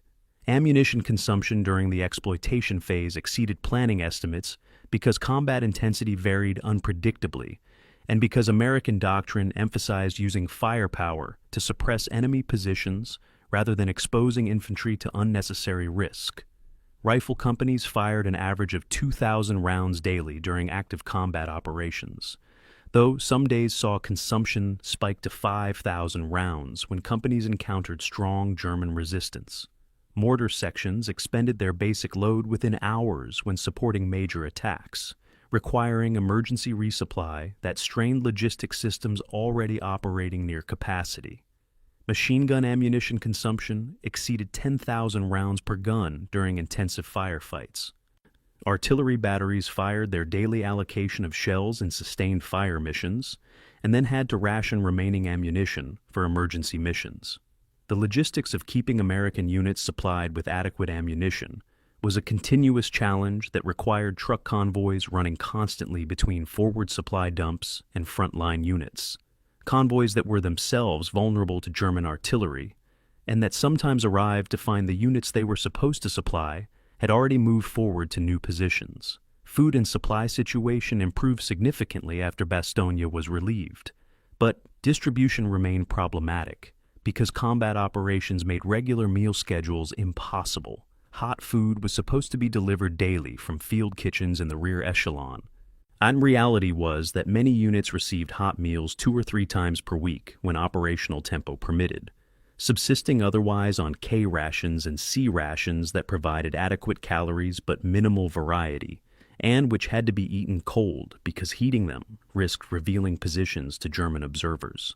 The rations were universally despised: meat and bean hash that congealed into paste when cold, crackers that were hard enough to break teeth, coffee that tasted like it had been brewed from dirt. Soldiers supplemented official rations with whatever they could find: eggs from abandoned farms, vegetables from root cellars, occasionally chickens that had somehow survived in the combat zones. The improvised foraging was officially discouraged, but tacitly accepted, because maintaining morale required allowing soldiers whatever small comforts they could find, and fresh food was a luxury that mattered more than regulations about appropriating civilian property in combat zones. By mid-January, the 82nd's combat effectiveness had been degraded to approximately 60% of authorized strength, measured not just in personnel numbers, but in the accumulated exhaustion, equipment wear, and psychological strain that define sustained combat operations. Companies that should have had 190 men fielded 80. Battalions that should have had 800 fielded 400. The division remained combat effective, capable of executing operational orders, still functioning as a coherent organization. But the degradation was real and measurable and concerning to commanders who understood that combat effectiveness declined non-linearly as casualties accumulated, that a unit at 60% strength wasn't 60% as effective, but perhaps 40%. As effective because key leaders were casualties, specialized skills were lost, unit cohesion was disrupted. The replacement system was functioning, but replacements required time to integrate and training to be effective, and time and training were luxuries that frontline units conducting active operations couldn't provide adequately. The grinding attrition of winter combat was consuming the 82nd's strength. The question was whether the division would reach its operational objectives before its strength declined below the threshold where it could function effectively as a combat organization. The answer to that question would determine whether the 82nd's contribution to ending the Ardennes campaign was successful, or whether the division would need to be pulled from the line for reconstitution before it could continue operations. January continued, the cold continued, the fighting continued, and slowly, inexorably, the grinding attrition of winter combat continued consuming the strength of soldiers who had already survived more combat than most humans could endure, who kept fighting because that was their duty and their training, and because quitting wasn't an option, regardless of how difficult continuation became. It's January 14th, 1945. German Field Headquarters, Ardennes Sector. Captain Klaus Hoffmann read the situation report from his battalion commander and understood that his unit was no longer fighting to win, but simply fighting to survive. The report documented what every German officer in the salient already knew. Ammunition was critically short. Fuel was nearly exhausted. Replacements were not arriving. Casualty rates exceeded 50% in some companies. And the strategic situation was hopeless. Hoffmann's company had entered the offensive with 120 men. Current strength was 47. And half of those were walking wounded, who should have been evacuated but remained with the unit because there was nowhere to evacuate them to, and because every man who could still hold a rifle was needed for the fighting withdrawals that were consuming what remained of German combat strength in the West. The official orders still spoke of holding positions and conducting orderly defense. The reality was a slow-motion collapse where German units withdrew when American pressure became too intense, tried to establish new defensive positions, held briefly until American artillery and infantry attacks forced another withdrawal. The cycle repeated daily, each repetition consuming men and equipment that couldn't be replaced, or each withdrawal bringing German forces closer to the Reich border, and the final defensive battles that would determine whether Germany's defeat would be slow or catastrophic. German casualty rates from mid-December through mid-January exceeded 188,000, killed, wounded, or captured, losses that represented approximately 90% of the forces initially committed to the Ardennes offensive. Some units had been virtually destroyed, reduced to fragments that were absorbed by other formations. Others maintained nominal organizational structure, but functioned at combat effectiveness that was a fraction of authorized strength. The replacement system that was supposed to restore unit strength had collapsed under the strain of simultaneous losses on the Eastern Front, in Italy, and in the West. Or teenage soldiers arrived from training units with 6 weeks of preparation instead of the 4 months that pre-war training had provided. Older men from Volkssturm units arrived with minimal training and weapons that were obsolete. Wounded soldiers returned to duty before fully recovering because German doctrine required every man who could fight to be in the line regardless of physical condition. The quality of German forces was declining as precipitously as the quantity, creating a force that maintained professional appearance but functioned with significantly reduced effectiveness. German equipment losses during the campaign exceeded 1,400 tanks and assault guns, losses that represented approximately 70% of German armor strength on the Western Front. Some tanks were destroyed in combat, and others were abandoned when fuel ran out and crews couldn't obtain resupply. Still others suffered mechanical breakdowns that couldn't be repaired because spare parts were unavailable and recovery vehicles couldn't reach disabled tanks in combat zones. American forces advancing through the Ardennes documented extensive German equipment graveyards, fields full of disabled tanks, roads lined with burned-out trucks, forests containing artillery pieces that had been destroyed in place when German forces withdrew without vehicles to tow them. The material losses exceeded what German industry could replace in months. Tank production was running at approximately 500 vehicles monthly, but production was declining as Allied strategic bombing destroyed factories and disrupted supply chains that provided raw materials and components. The German armored force that had terrified Europe in 1940 was being destroyed through attrition that couldn't be reversed through production or captured equipment or improvisation. A German captain's post-war testimony captured the despair that frontline officers felt, but couldn't express openly during operations. We had no ammunition beyond what we carried. We had no fuel for our vehicles beyond what remained in their tanks. We had no hope of victory, or even of prolonged resistance. We were simply delaying the inevitable, trading German lives for a few additional days before American forces reached German territory. Every morning, I wondered whether my men would survive another day.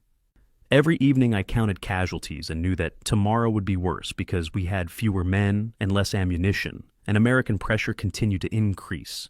We fought because we were soldiers, and soldiers fight when ordered, but nobody believed we were accomplishing anything beyond dying slowly instead of surrendering immediately. The testimony was given to American intelligence officers after the captain surrendered in late January. Similar testimonies from hundreds of captured German officers documented the collapse of morale and the realization that the Ardennes offensive had failed catastrophically. Fuel situation by mid-January had reached crisis levels that made sustained German operations impossible. German armored and mechanized units were rationed to 15% of normal fuel consumption, in allocations that barely permitted defensive repositioning and made offensive operations impossible. Fuel deliveries from the Reich were being interdicted by Allied tactical aircraft that attacked anything moving on roads during daylight hours. Storage facilities were being destroyed by strategic bombing that targeted oil refineries and fuel depots. The remaining fuel was being prioritized for operations on the Eastern Front, where Soviet armies were advancing toward German territory, and where the strategic threat was more immediate than in the West. German commanders in the Ardennes were told to conserve fuel, to use vehicles only when absolutely necessary, to rely on horses and human transport for logistics. The fuel shortage transformed German forces from mobile mechanized armies into essentially static defensive formations that could hold positions but couldn't maneuver, couldn't concentrate forces for counterattacks, couldn't execute the operational art that had defined Wehrmacht effectiveness earlier in the war. Ammunition situation paralleled the fuel crisis. German forces had consumed stockpiles during the initial breakthrough phase and now lacked adequate resupply to sustain defensive operations. Artillery batteries were rationed to 3 rounds per gun per day, allocations that permitted minimal fire support rather than the concentrated barrages that effective defensive operations required. OI infantry ammunition was adequate for normal combat, but insufficient for the sustained firefights that occurred when American forces attacked prepared positions with overwhelming force. German soldiers learned to conserve ammunition, to fire single shots instead of bursts, to rely on grenades in close combat rather than suppressive fire that consumed bullets faster than supply could replace them. The ammunition shortages forced tactical adaptations that reduced German combat effectiveness. Attacks were launched with minimal artillery preparation because shells weren't available. Defensive positions were held, with minimal supporting fire because ammunition couldn't be wasted. Withdrawals happened earlier than tactically optimal because units couldn't sustain prolonged combat with available ammunition levels. A January 15th brought the order that acknowledged what German commanders had known for weeks: cease offensive operations, transition to fighting withdrawal, preserve forces for defense of the Reich. The order was phrased in terms that maintained military fiction of orderly operations, but the reality was permission to retreat, to abandon the Ardennes Bulge, to withdraw back across German borders and prepare for the defensive battles that would determine whether Germany could maintain organized resistance or whether the final collapse would be swift and total. German units began withdrawing immediately, conducting rearguard actions to cover the movement of artillery and vehicles, destroying bridges to delay American pursuit, mining roads to slow American advance. The withdrawal was reasonably well executed given limited fuel and ammunition, testament to professional competence of German staff officers and unit commanders who understood how to conduct difficult operations even when strategic position was hopeless. But execution didn't change the fundamental reality. Germany was retreating. The Ardennes offensive had failed completely, and the last mobile reserves that might have delayed Allied advance into Germany had been consumed in an operation that achieved nothing it had intended to achieve.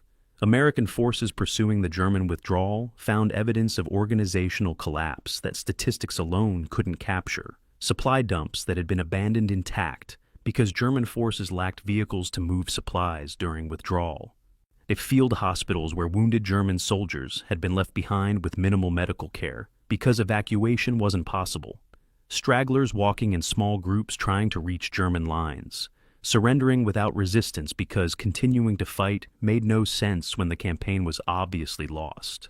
The physical evidence documented that German forces weren't conducting orderly tactical withdrawal, but were fragmenting under pressure, that organizational cohesion was breaking down, that the Wehrmacht on the Western Front was approaching the point where it would cease functioning as a coherent military force and would become a collection of isolated units fighting independent battles without coordination or strategic purpose.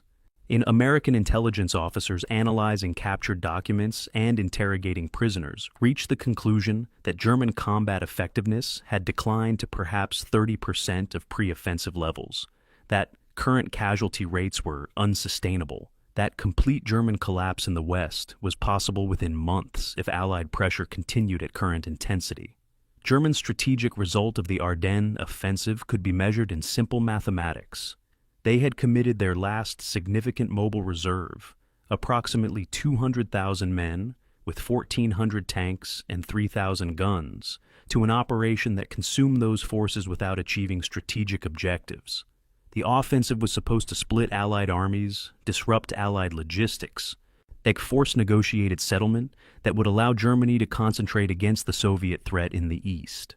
Instead, it had consumed German strength, demonstrated that German forces couldn't achieve breakthrough even when achieving complete surprise, and created conditions where Allied spring offensives would face significantly reduced German resistance because the forces that should have been defending the Rhine had been destroyed in the Ardennes.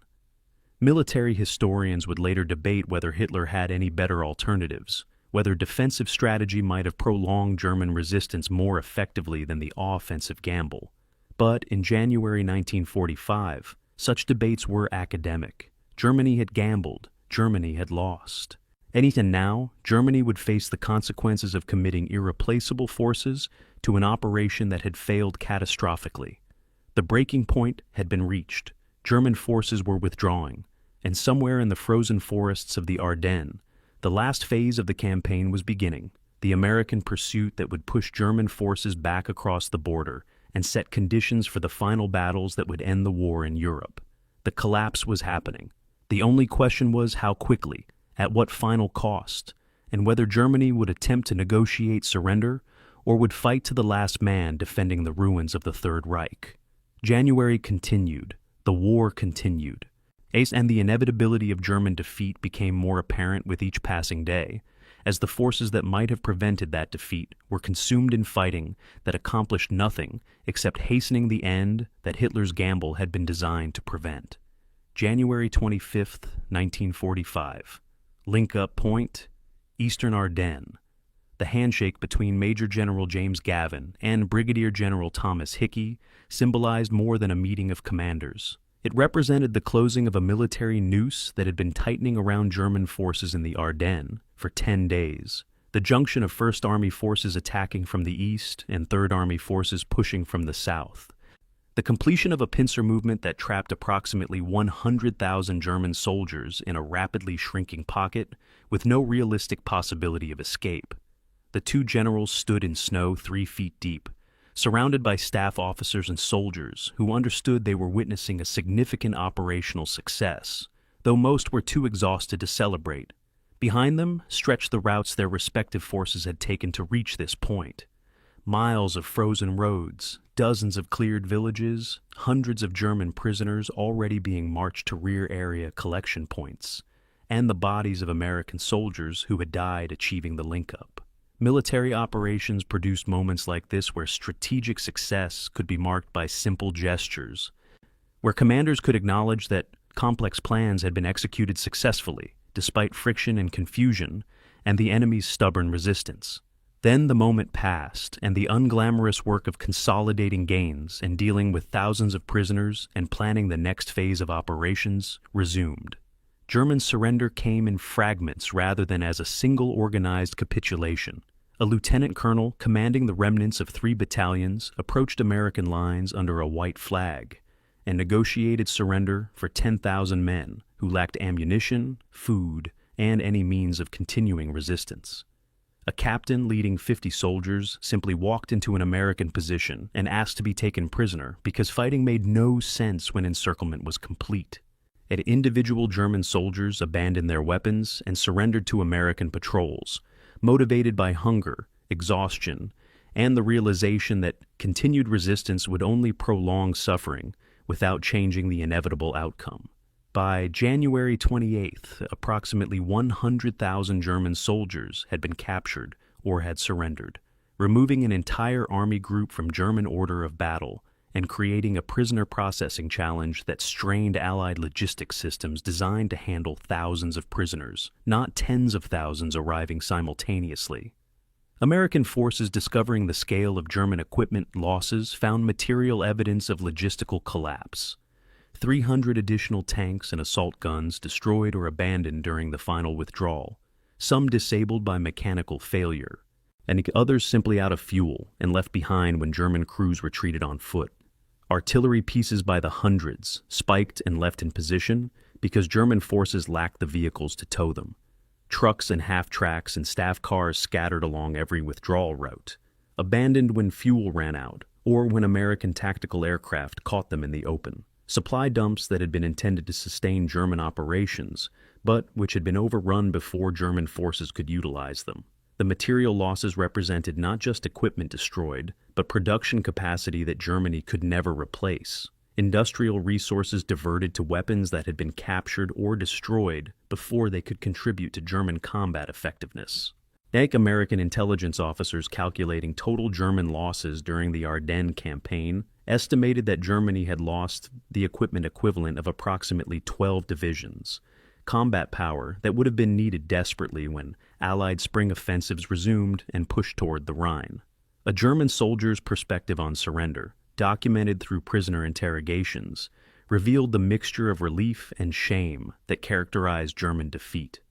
We knew we had lost weeks before we surrendered. Every day we fought was simply another day of dying for nothing. When the order finally came to surrender, I felt relieved that the killing would stop, ashamed that I was giving up, confused about what would happen to us as prisoners. I had fought for 5 years, since Poland in 1939. I had survived Russia and France and now Belgium, and it ended with walking into American lines and handing over my weapon because there was no point in fighting anymore. I don't know if history will remember us as brave soldiers who fought against impossible odds, or as fools who wasted our lives for a regime that led Germany to disaster. I know that I survived when many of my comrades didn't, and I don't know if that makes me lucky or cursed. The interrogation notes documented that the soldier was 24 years old, had been wounded 3 times, and was suffering from malnutrition and frostbite when he surrendered. The 82nd's final strength estimate on January 25th showed the cost of 6 weeks of sustained combat, approximately 5,000 combat-effective soldiers remaining from the 11,500 who had deployed to Bastogne in mid-December. Casualties included 1,038 killed in action, men whose names would be added to memorial lists and whose families would receive telegrams expressing the nation's gratitude for their sacrifice. 4,922 wounded, injuries ranging from minor to catastrophic. Some men who would return to duty after recovery, and others who would carry their wounds for the rest of their lives. 500 missing, some confirmed captured, others simply vanished in combat where their fates couldn't be determined. Any bodies buried in unmarked graves or lost in forests where they would be discovered years later by farmers clearing land. The casualty rate of 56% exceeded rates from any previous 82nd Airborne operation, higher than Sicily, higher than Normandy, higher than Holland. The division had been tested more severely in the Ardennes than in any previous campaign, and had survived through determination and training, and the simple stubborn refusal to break regardless of casualties or conditions. Total encirclement eliminated approximately 100,000 German troops from the battlefield, losses that combined with casualties from earlier phases to represent nearly total destruction of German forces committed to the Ardennes offensive. German strategic result was catastrophic, an army group destroyed, AUK's equipment losses that exceeded production capacity for months, morale damage that spread throughout German forces as news of the defeat circulated, and strategic position that was worse after the offensive than before because German reserves had been consumed without achieving any compensation gains. Hitler's gamble had failed completely. The Ardennes offensive had not split Allied armies, had not captured Antwerp, had not forced negotiated settlement, had not bought time for miracle weapons to turn the tide. Instead, it had accelerated Germany's defeat by consuming the mobile reserves that should have been defending the Rhine, by demonstrating that German forces couldn't achieve breakthrough even when achieving surprise, and by forcing Germany into a purely defensive strategic posture where Allied material superiority guaranteed eventual victory. Gavin's final report to higher headquarters documented the 82nd's role in the campaign with characteristic understatement. Division deployed to Bastogne, December the 17th. Held defensive positions on northern and northeastern perimeter through December 26th. Participated in offensive operations. December 27th through January 25. Division casualties 56% of deployed strength. Mission accomplished. The report didn't mention the desperate defense against overwhelming German forces, the sustained combat in sub-zero temperatures, the soldiers who had frozen to death in foxholes, the wounded who had died because medical care was inadequate. Wann die Desestes assistes darigst, the replacements who had been killed before learning their unit's history, the 1,000 small acts of courage and competence that had enabled the division to function effectively despite conditions that should have broken less well-trained units. Military reports emphasized results over process, outcomes over experiences, statistics over human costs.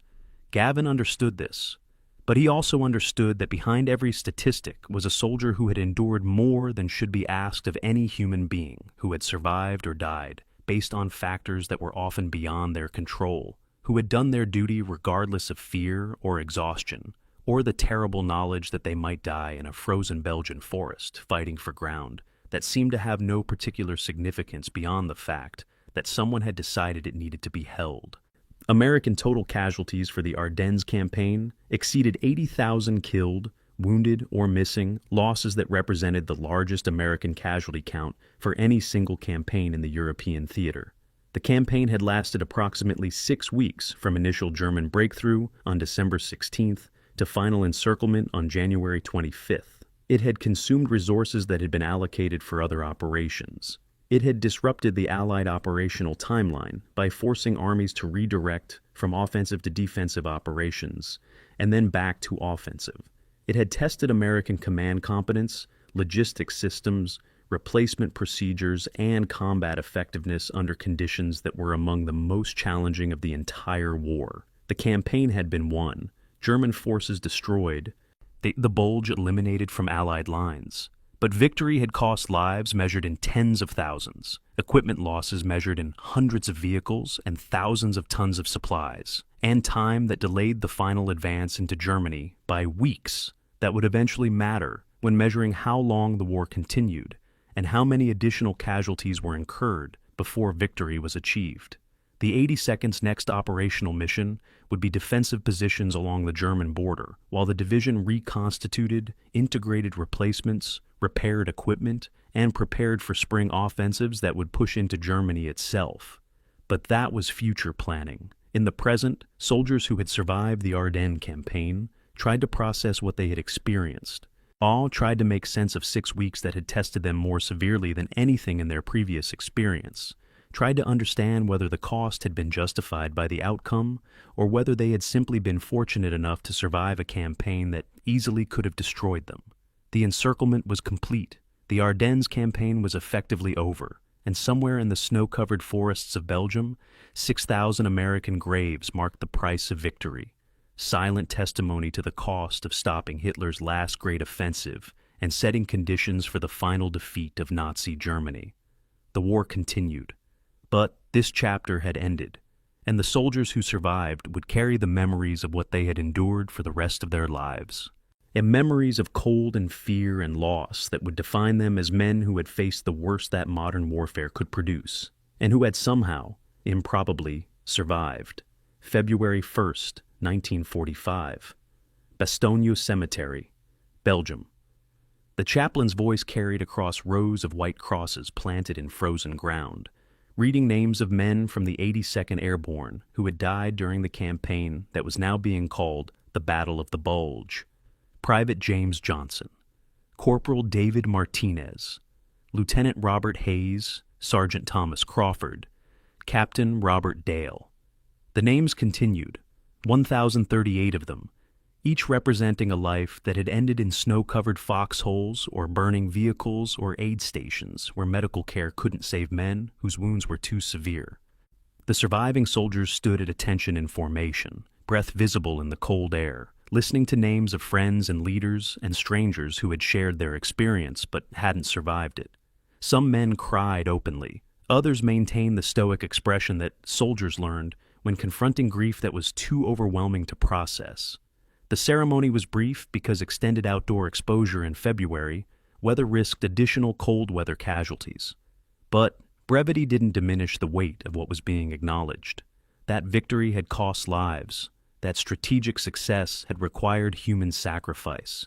That every white cross represented someone's son or brother or father who would never come home. A mother in Ohio received the telegram on a Tuesday morning in early February. The War Department regrets to inform you that your son, Private James Johnson, was killed in action in Belgium on December 19, 1944. The telegram included standard condolences about Johnson's service and sacrifice, bureaucratic language that attempted to make personal tragedy fit institutional templates designed for mass casualty notification. Johnson's mother would later receive his personal effects, a few letters he had written but never mailed, a photograph of his platoon taken before the offensive began, a combat infantry badge and Purple Heart that represented official recognition of his service. She would also receive letters from his squad leader and platoon sergeant, handwritten notes that attempted to provide context about how her son had died, assurances that he hadn't suffered, acknowledgments that he had been a good soldier and a valued member of his unit. The letters couldn't fill the absence. Nothing could. But they represented efforts by men who had survived to honor the memory of those who hadn't, to ensure that families understood their sons hadn't died alone or forgotten or without purpose, even when the purpose was sometimes hard to articulate clearly. Private Henderson, the replacement who had arrived in early January, received his Purple Heart during a brief ceremony in the aid station, where he was recovering from a shrapnel wound that had taken 3 fingers from his left hand. The wound would end his combat service but not kill him, a distinction that seemed arbitrary given that other men with similar wounds had died from infection or blood loss before receiving adequate medical care. Henderson stared at the medal and tried to understand what it represented. Recognition of sacrifice, compensation for loss, acknowledgement that he had been wounded serving his country. But the medal couldn't restore his fingers, couldn't eliminate the phantom pain that made him feel digits that were no longer attached to his hand, couldn't erase the memory of the explosion that had wounded him and killed the man standing next to him. The medal would go in a box in his parents' attic when he returned home, taken out occasionally to show children who would ask about the war, displayed briefly and then put away, because looking at it made him remember things he would rather forget. The physical cost of war was visible in wounds and scars. The psychological cost was invisible but equally real. Hopes carried by every survivor who closed their eyes at night and saw things that happened months or years or decades earlier, but which remained vivid with the terrible clarity that traumatic memory provides. Chaplain Miller had conducted 43 funeral services since December the 17th. Ceremonies that ranged from full military honors when time permitted to brief prayers said over bodies that needed to be buried quickly before moving to the next position. He had written letters to families attempting to provide comfort that he wasn't sure he believed, religious reassurances about eternal life and divine purpose that felt hollow when applied to 19-year-old soldiers who had died from bullets or cold, or the random chance that placed them in locations where German artillery happened to hit. Miller's faith had been tested by 6 weeks of sustained exposure to death, by the realization that prayer couldn't stop bullets or warm frozen bodies, or make any practical difference to whether soldiers lived or died. But he continued performing his duties because soldiers needed someone to acknowledge their loss, to provide the rituals that marked deaths, and made them mean something beyond statistics and casualty reports. After the Ardennes, Miller would request transfer from combat units to rear echelon assignments where he could minister to soldiers without watching them die. The request would be approved, but he would carry the memory of 43 funerals for the rest of his life, names and faces that he couldn't forget, regardless of how much time passed. Gavin's reflection, documented in his personal journal, he captured the burden that commanders carried when tactical success required casualties. I lost 6,460 men in the Bulge. Some were killed instantly. Some died slowly from wounds we couldn't treat adequately. Some simply froze to death in foxholes where they were supposed to hold positions regardless of temperature. I ordered them into combat knowing that many would die. That's what command means in wartime, making decisions that trade lives for objectives, calculating acceptable casualty rates, continuing operations even when you know that continuation will kill men under your command. We won. We held Bastogne. We participated in destroying a German army group. The strategic outcome justified the operation by conventional military logic. But each of those 6,460 casualties was someone's son. Each had a family that will receive a telegram. Each had a life that ended because I ordered them into combat.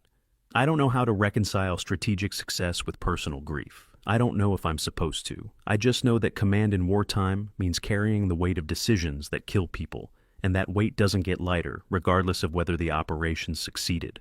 Total 82nd.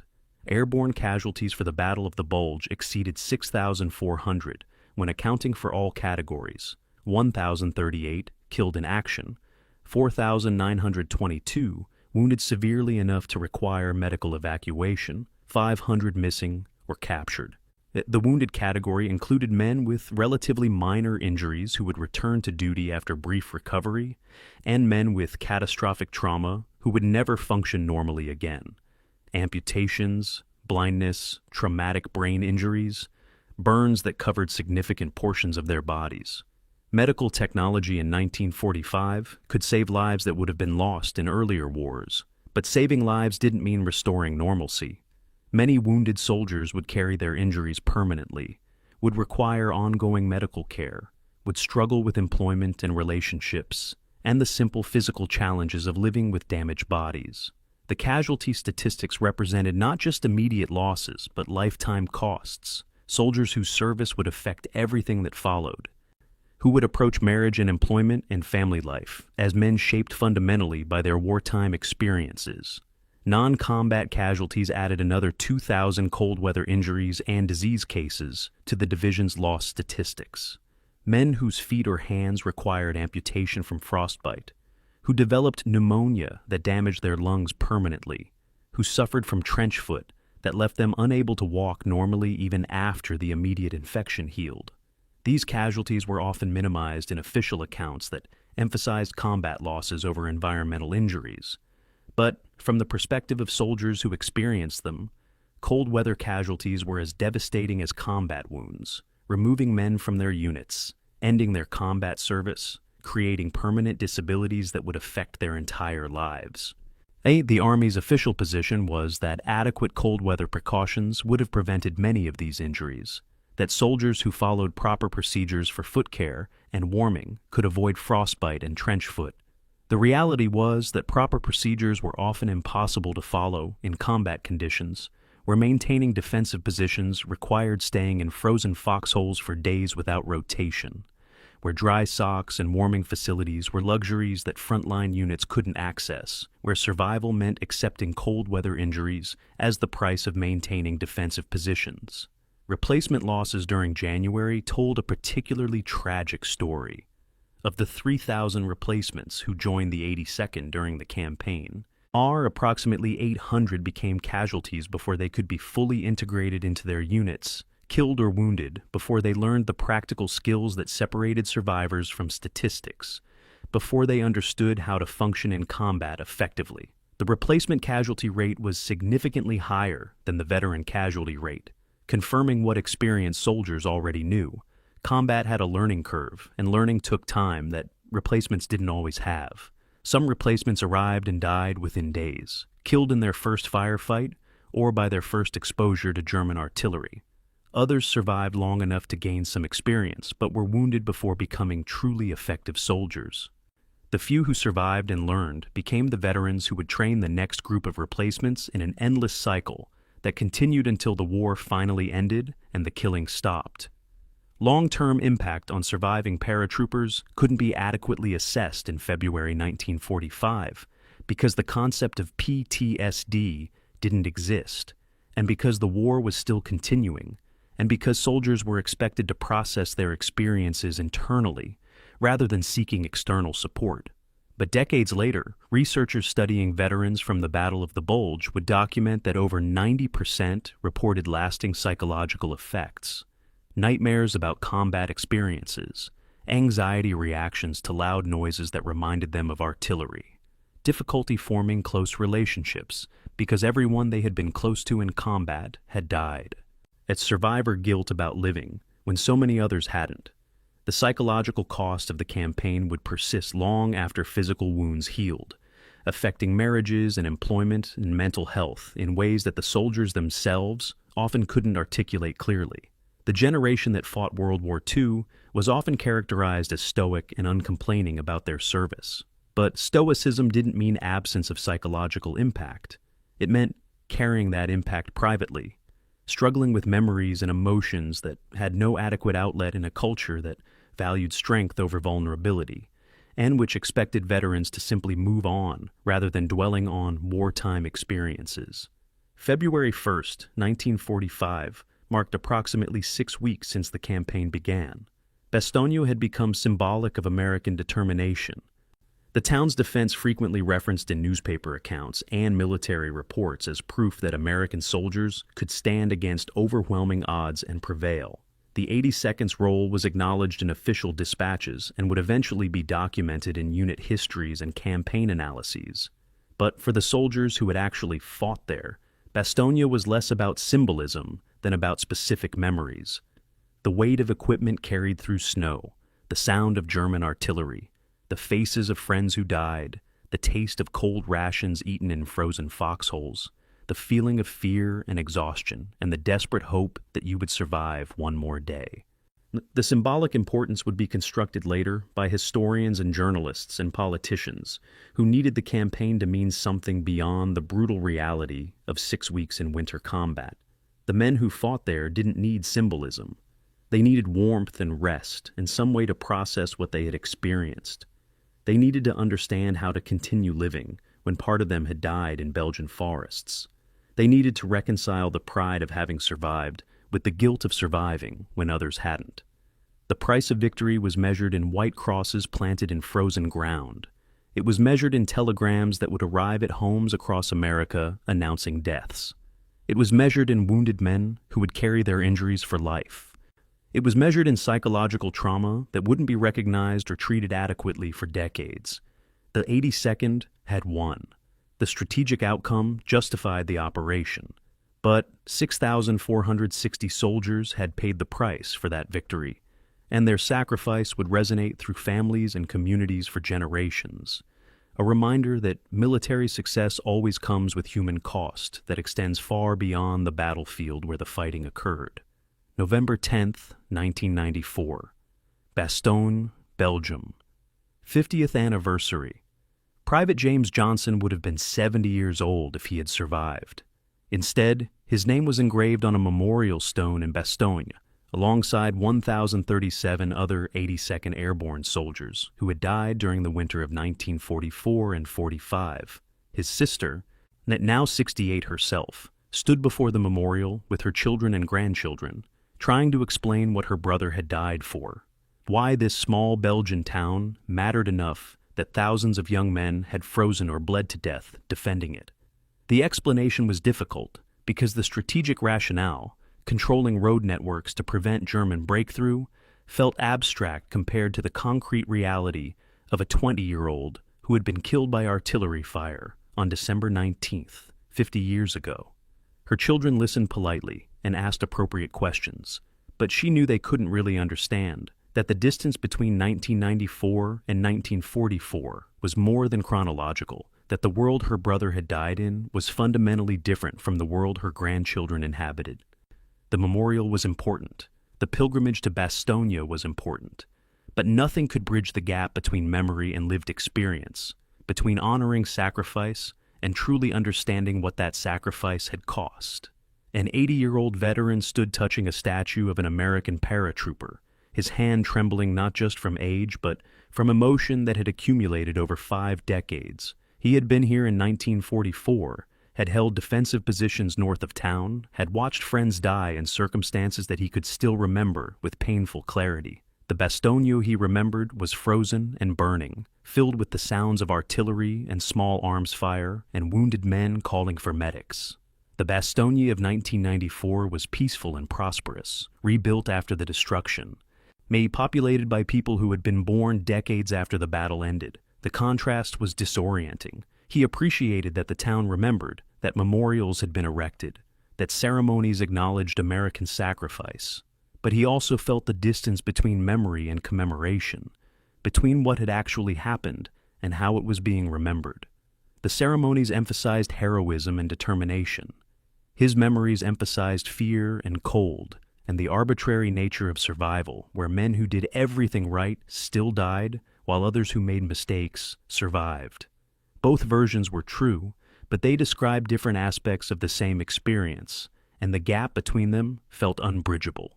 Modern 82nd Airborne Paratroopers attended the anniversary as official representatives of the division. 80 young men in their 20s who had joined a unit with a history that predated their births, who wore the same unit patches that soldiers had worn in 1944, but who inhabited a military culture that had evolved significantly in 50 years. They participated in ceremonies and listened respectfully to veterans and tried to understand what it had been like to fight in conditions they could barely imagine. Their training emphasized modern weapons systems, counterinsurgency tactics, operations in diverse terrain from deserts to jungles. The winter defensive combat that had defined the Battle of the Bulge felt historical rather than relevant to their probable combat experiences. But they understood that unit tradition mattered, that the 82nd's reputation had been forged in battles like Bastogne, that they carried responsibility for maintaining standards established by men who had fought in conditions that tested human endurance to its limits. The connection between 1944 and 1994 was maintained through ceremony and institutional memory, and the simple fact that the same unit designation connected soldiers across 5 decades of profound social and military change. Documentary footage of other Bulge campaigns shown during anniversary commemorations placed the 82nd's experience in broader context. The 101st Airborne had also fought at Bastogne, had suffered similar casualties, had earned similar recognition for their defense. Other divisions had fought in different sectors of the Ardennes, had their own stories of desperate defense and costly offensive operations. The Battle of the Bulge involved over 600,000 American soldiers across dozens of divisions, artillery battalions, tank destroyers units, support formations. The 82nd's contribution was significant, but represented one piece of a much larger operation, where success required coordinated efforts across an entire theater. The tendency in unit histories was to emphasize individual division contributions and minimize the broader context. But accurate historical understanding required acknowledging that no single unit won the battle. That victory emerged from collective effort, where logistics and artillery and air power and infantry combat all contributed to the eventual German defeat. The 82nd had held Bastogne's northern perimeter. That achievement mattered. But it mattered as part of a larger defensive success that involved multiple divisions and supporting units working toward common objectives. Final reflection during the anniversary ceremony emphasized themes that had become central to American understanding of the Battle of the Bulge: determination in the face of overwhelming odds, adaptability when facing unexpected crisis, resilience under extreme conditions, and ultimately, triumph over an enemy that had achieved complete surprise and nearly succeeded before American forces contained and then destroyed the German offensive. These themes served important cultural functions, providing narratives that emphasized American military competence and soldier courage, creating stories that could be remembered and honored and passed down to subsequent generations. But the veterans listening to these reflections knew that the reality had been more complicated, that determination had sometimes looked like paralyzing fear, that adaptability had sometimes meant chaos, that resilience had sometimes been simply the inability to give up, even when giving up seemed rational. The official narratives weren't wrong, but they were simplified, refined, shaped into forms that could be commemorated publicly, while the messier truths remained private memories that veterans shared rarely and only with others who had experienced similar combat. Bastonia's symbolic importance in American military culture became evident in how frequently the town's defense was referenced in subsequent conflicts. During Vietnam, when American forces held fire bases against overwhelming enemy attacks, commanders invoked Bastogne as proof that surrounded Americans could prevail. During the Gulf War, when briefing officers described coalition strategy, they referenced the Ardennes as an example of successful defense against armored assault. During Iraq and Afghanistan, when discussing resilience under difficult conditions, military leaders cited the 82nd and 101st Airborne at Bastogne as exemplars of how elite units performed when tested. The symbolic Bastogne bore limited resemblance to the historical Bastogne, where cold had killed as many men as combat, and where survival had often depended more on luck than skill. But symbols serve different functions than history. Symbols provide inspiration and identity and continuity across time, as history provides complexity and ambiguity, and the recognition that real events rarely conform to simple narratives. Both had value, both were necessary, but they shouldn't be confused with each other. The 82nd's post-Bulge history traced a line from the campaign through subsequent decades of military operations. After Germany's defeat, the division participated in occupation duties, then became a core element of Cold War rapid deployment forces, then fought in Grenada, Panama, the Gulf War, Iraq, Afghanistan, and numerous smaller operations across 7 decades. The division's identity became inseparable from its history, with Bastogne representing a foundational moment that established the unit's reputation for effectiveness under extreme conditions.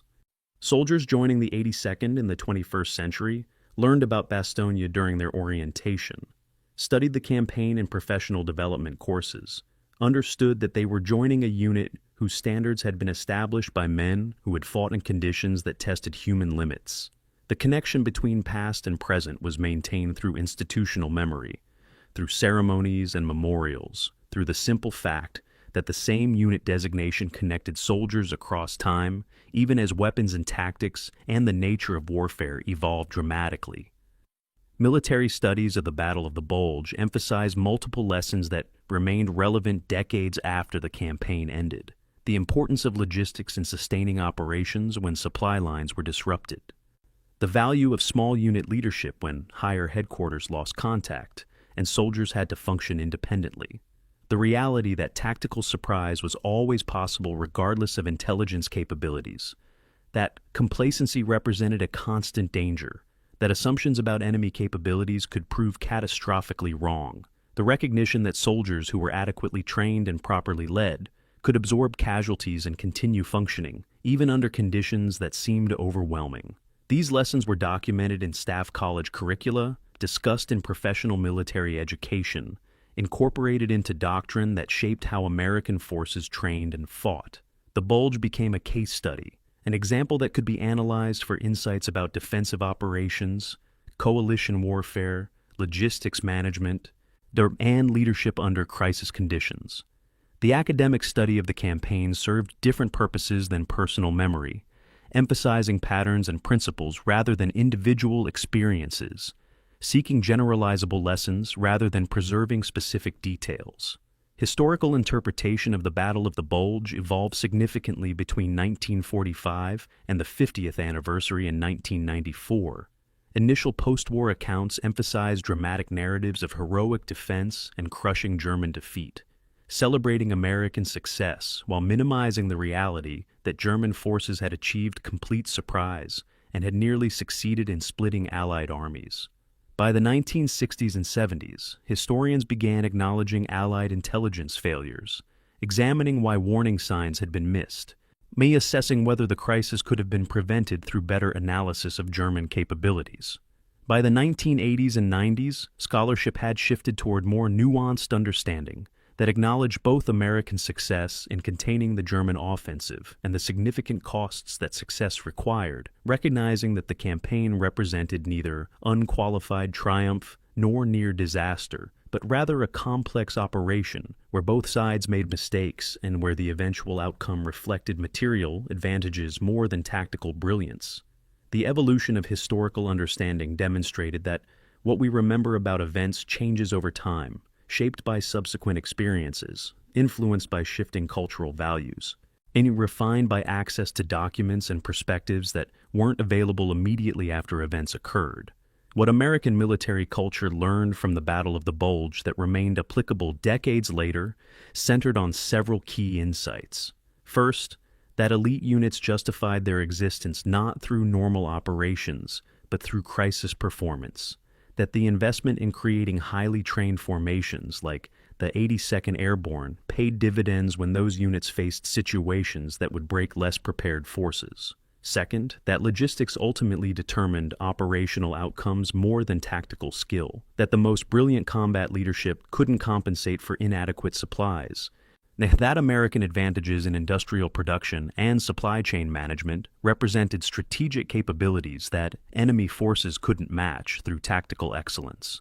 Third, that soldiers would endure extraordinary hardship and continue fighting effectively if they trusted their leaders, believed in their unit, and understood that their sacrifice served meaningful purposes. That maintaining morale and unit cohesion under terrible conditions required leadership that was competent, visible, and willing to share the same risks that enlisted soldiers faced. These lessons weren't unique to the Bulge, but the campaign provided a particularly clear example of how they manifested in actual combat operations, making it a useful reference point for subsequent generations of military leaders. The question of how to honor sacrifice while acknowledging cost remained difficult 50 years after the campaign. The memorials in Bastogne emphasized valor and determination, appropriate themes for public commemoration, but incomplete representations of what soldiers had actually experienced. The private memories that veterans carried included fear and suffering and loss that didn't fit easily into heroic narratives, experiences that were important to remember but difficult to discuss in settings designed for celebration rather than grief.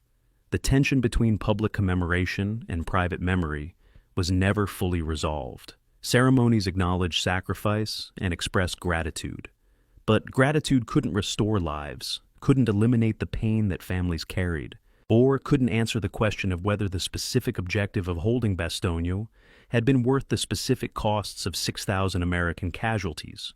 The answer depended on perspective, on whether you measured worth in strategic terms or human terms, on whether you believed that military necessity justified individual sacrifice, or whether you thought that human life should be valued above strategic objectives. Veterans tended to accept that their sacrifice had been necessary because the alternative was concluding that their friends had died for nothing, an idea too painful to accept. But acceptance didn't eliminate ambivalence, didn't prevent questions from arising late at night when memories returned with uncomfortable clarity. The meaning of victory, when measured against the price paid for it, or it became the central question that connected 1944 to 1994 and beyond. The 82nd Airborne had won. German forces had been defeated. The Bulge had been eliminated, and German armies pushed back toward the Reich. These were objective facts, confirmable through historical records and military archives. But what did victory mean to Private Johnson's sister, standing at his memorial 50 years after his death? What did it mean to the veteran touching the statue, remembering friends who hadn't survived to see this anniversary? What did it mean to families who had received telegrams in February 1945 announcing deaths? The strategic answer was clear. Holding Bastogne had been essential to containing the German offensive, preventing breakthrough that might have prolonged the war. It's contributing to the eventual Allied victory that ended Nazi Germany's threat to civilization. The personal answer was more complicated. Victory meant loss, meant grief that didn't diminish over decades, meant lives that had been fundamentally shaped by what had happened during 6 weeks in winter when young men had fought and died in frozen Belgian forests. The ceremony concluded with playing of taps, the mournful bugle call that had accompanied military funerals since the American Civil War. Notes that carried across rows of white crosses and through the assembly of veterans and family members and officials who had gathered to remember. The music was simple and profound, capturing something about sacrifice and loss that words couldn't express adequately. When the final note faded, a silence fell that was broken only by wind moving through the memorial grounds. Then people began dispersing, returning to buses and hotels, carrying their memories and their grief and their pride in ways that were private and personal and resistant to public expression. Bastogne would continue to be remembered. The 82nd Airborne's legacy would endure. But the men who had actually fought there would continue to carry burdens that commemoration could acknowledge but never fully share. Memories that defined them even as they built lives in the decades after the war ended. The price of victory had been paid in 1944 and 45. But it was being paid again in every nightmare, every moment of survivor guilt, every family gathering where sons and brothers and fathers were absent. The military historians would debate tactical decisions and strategic implications. Families would remember human beings who had been loved and lost.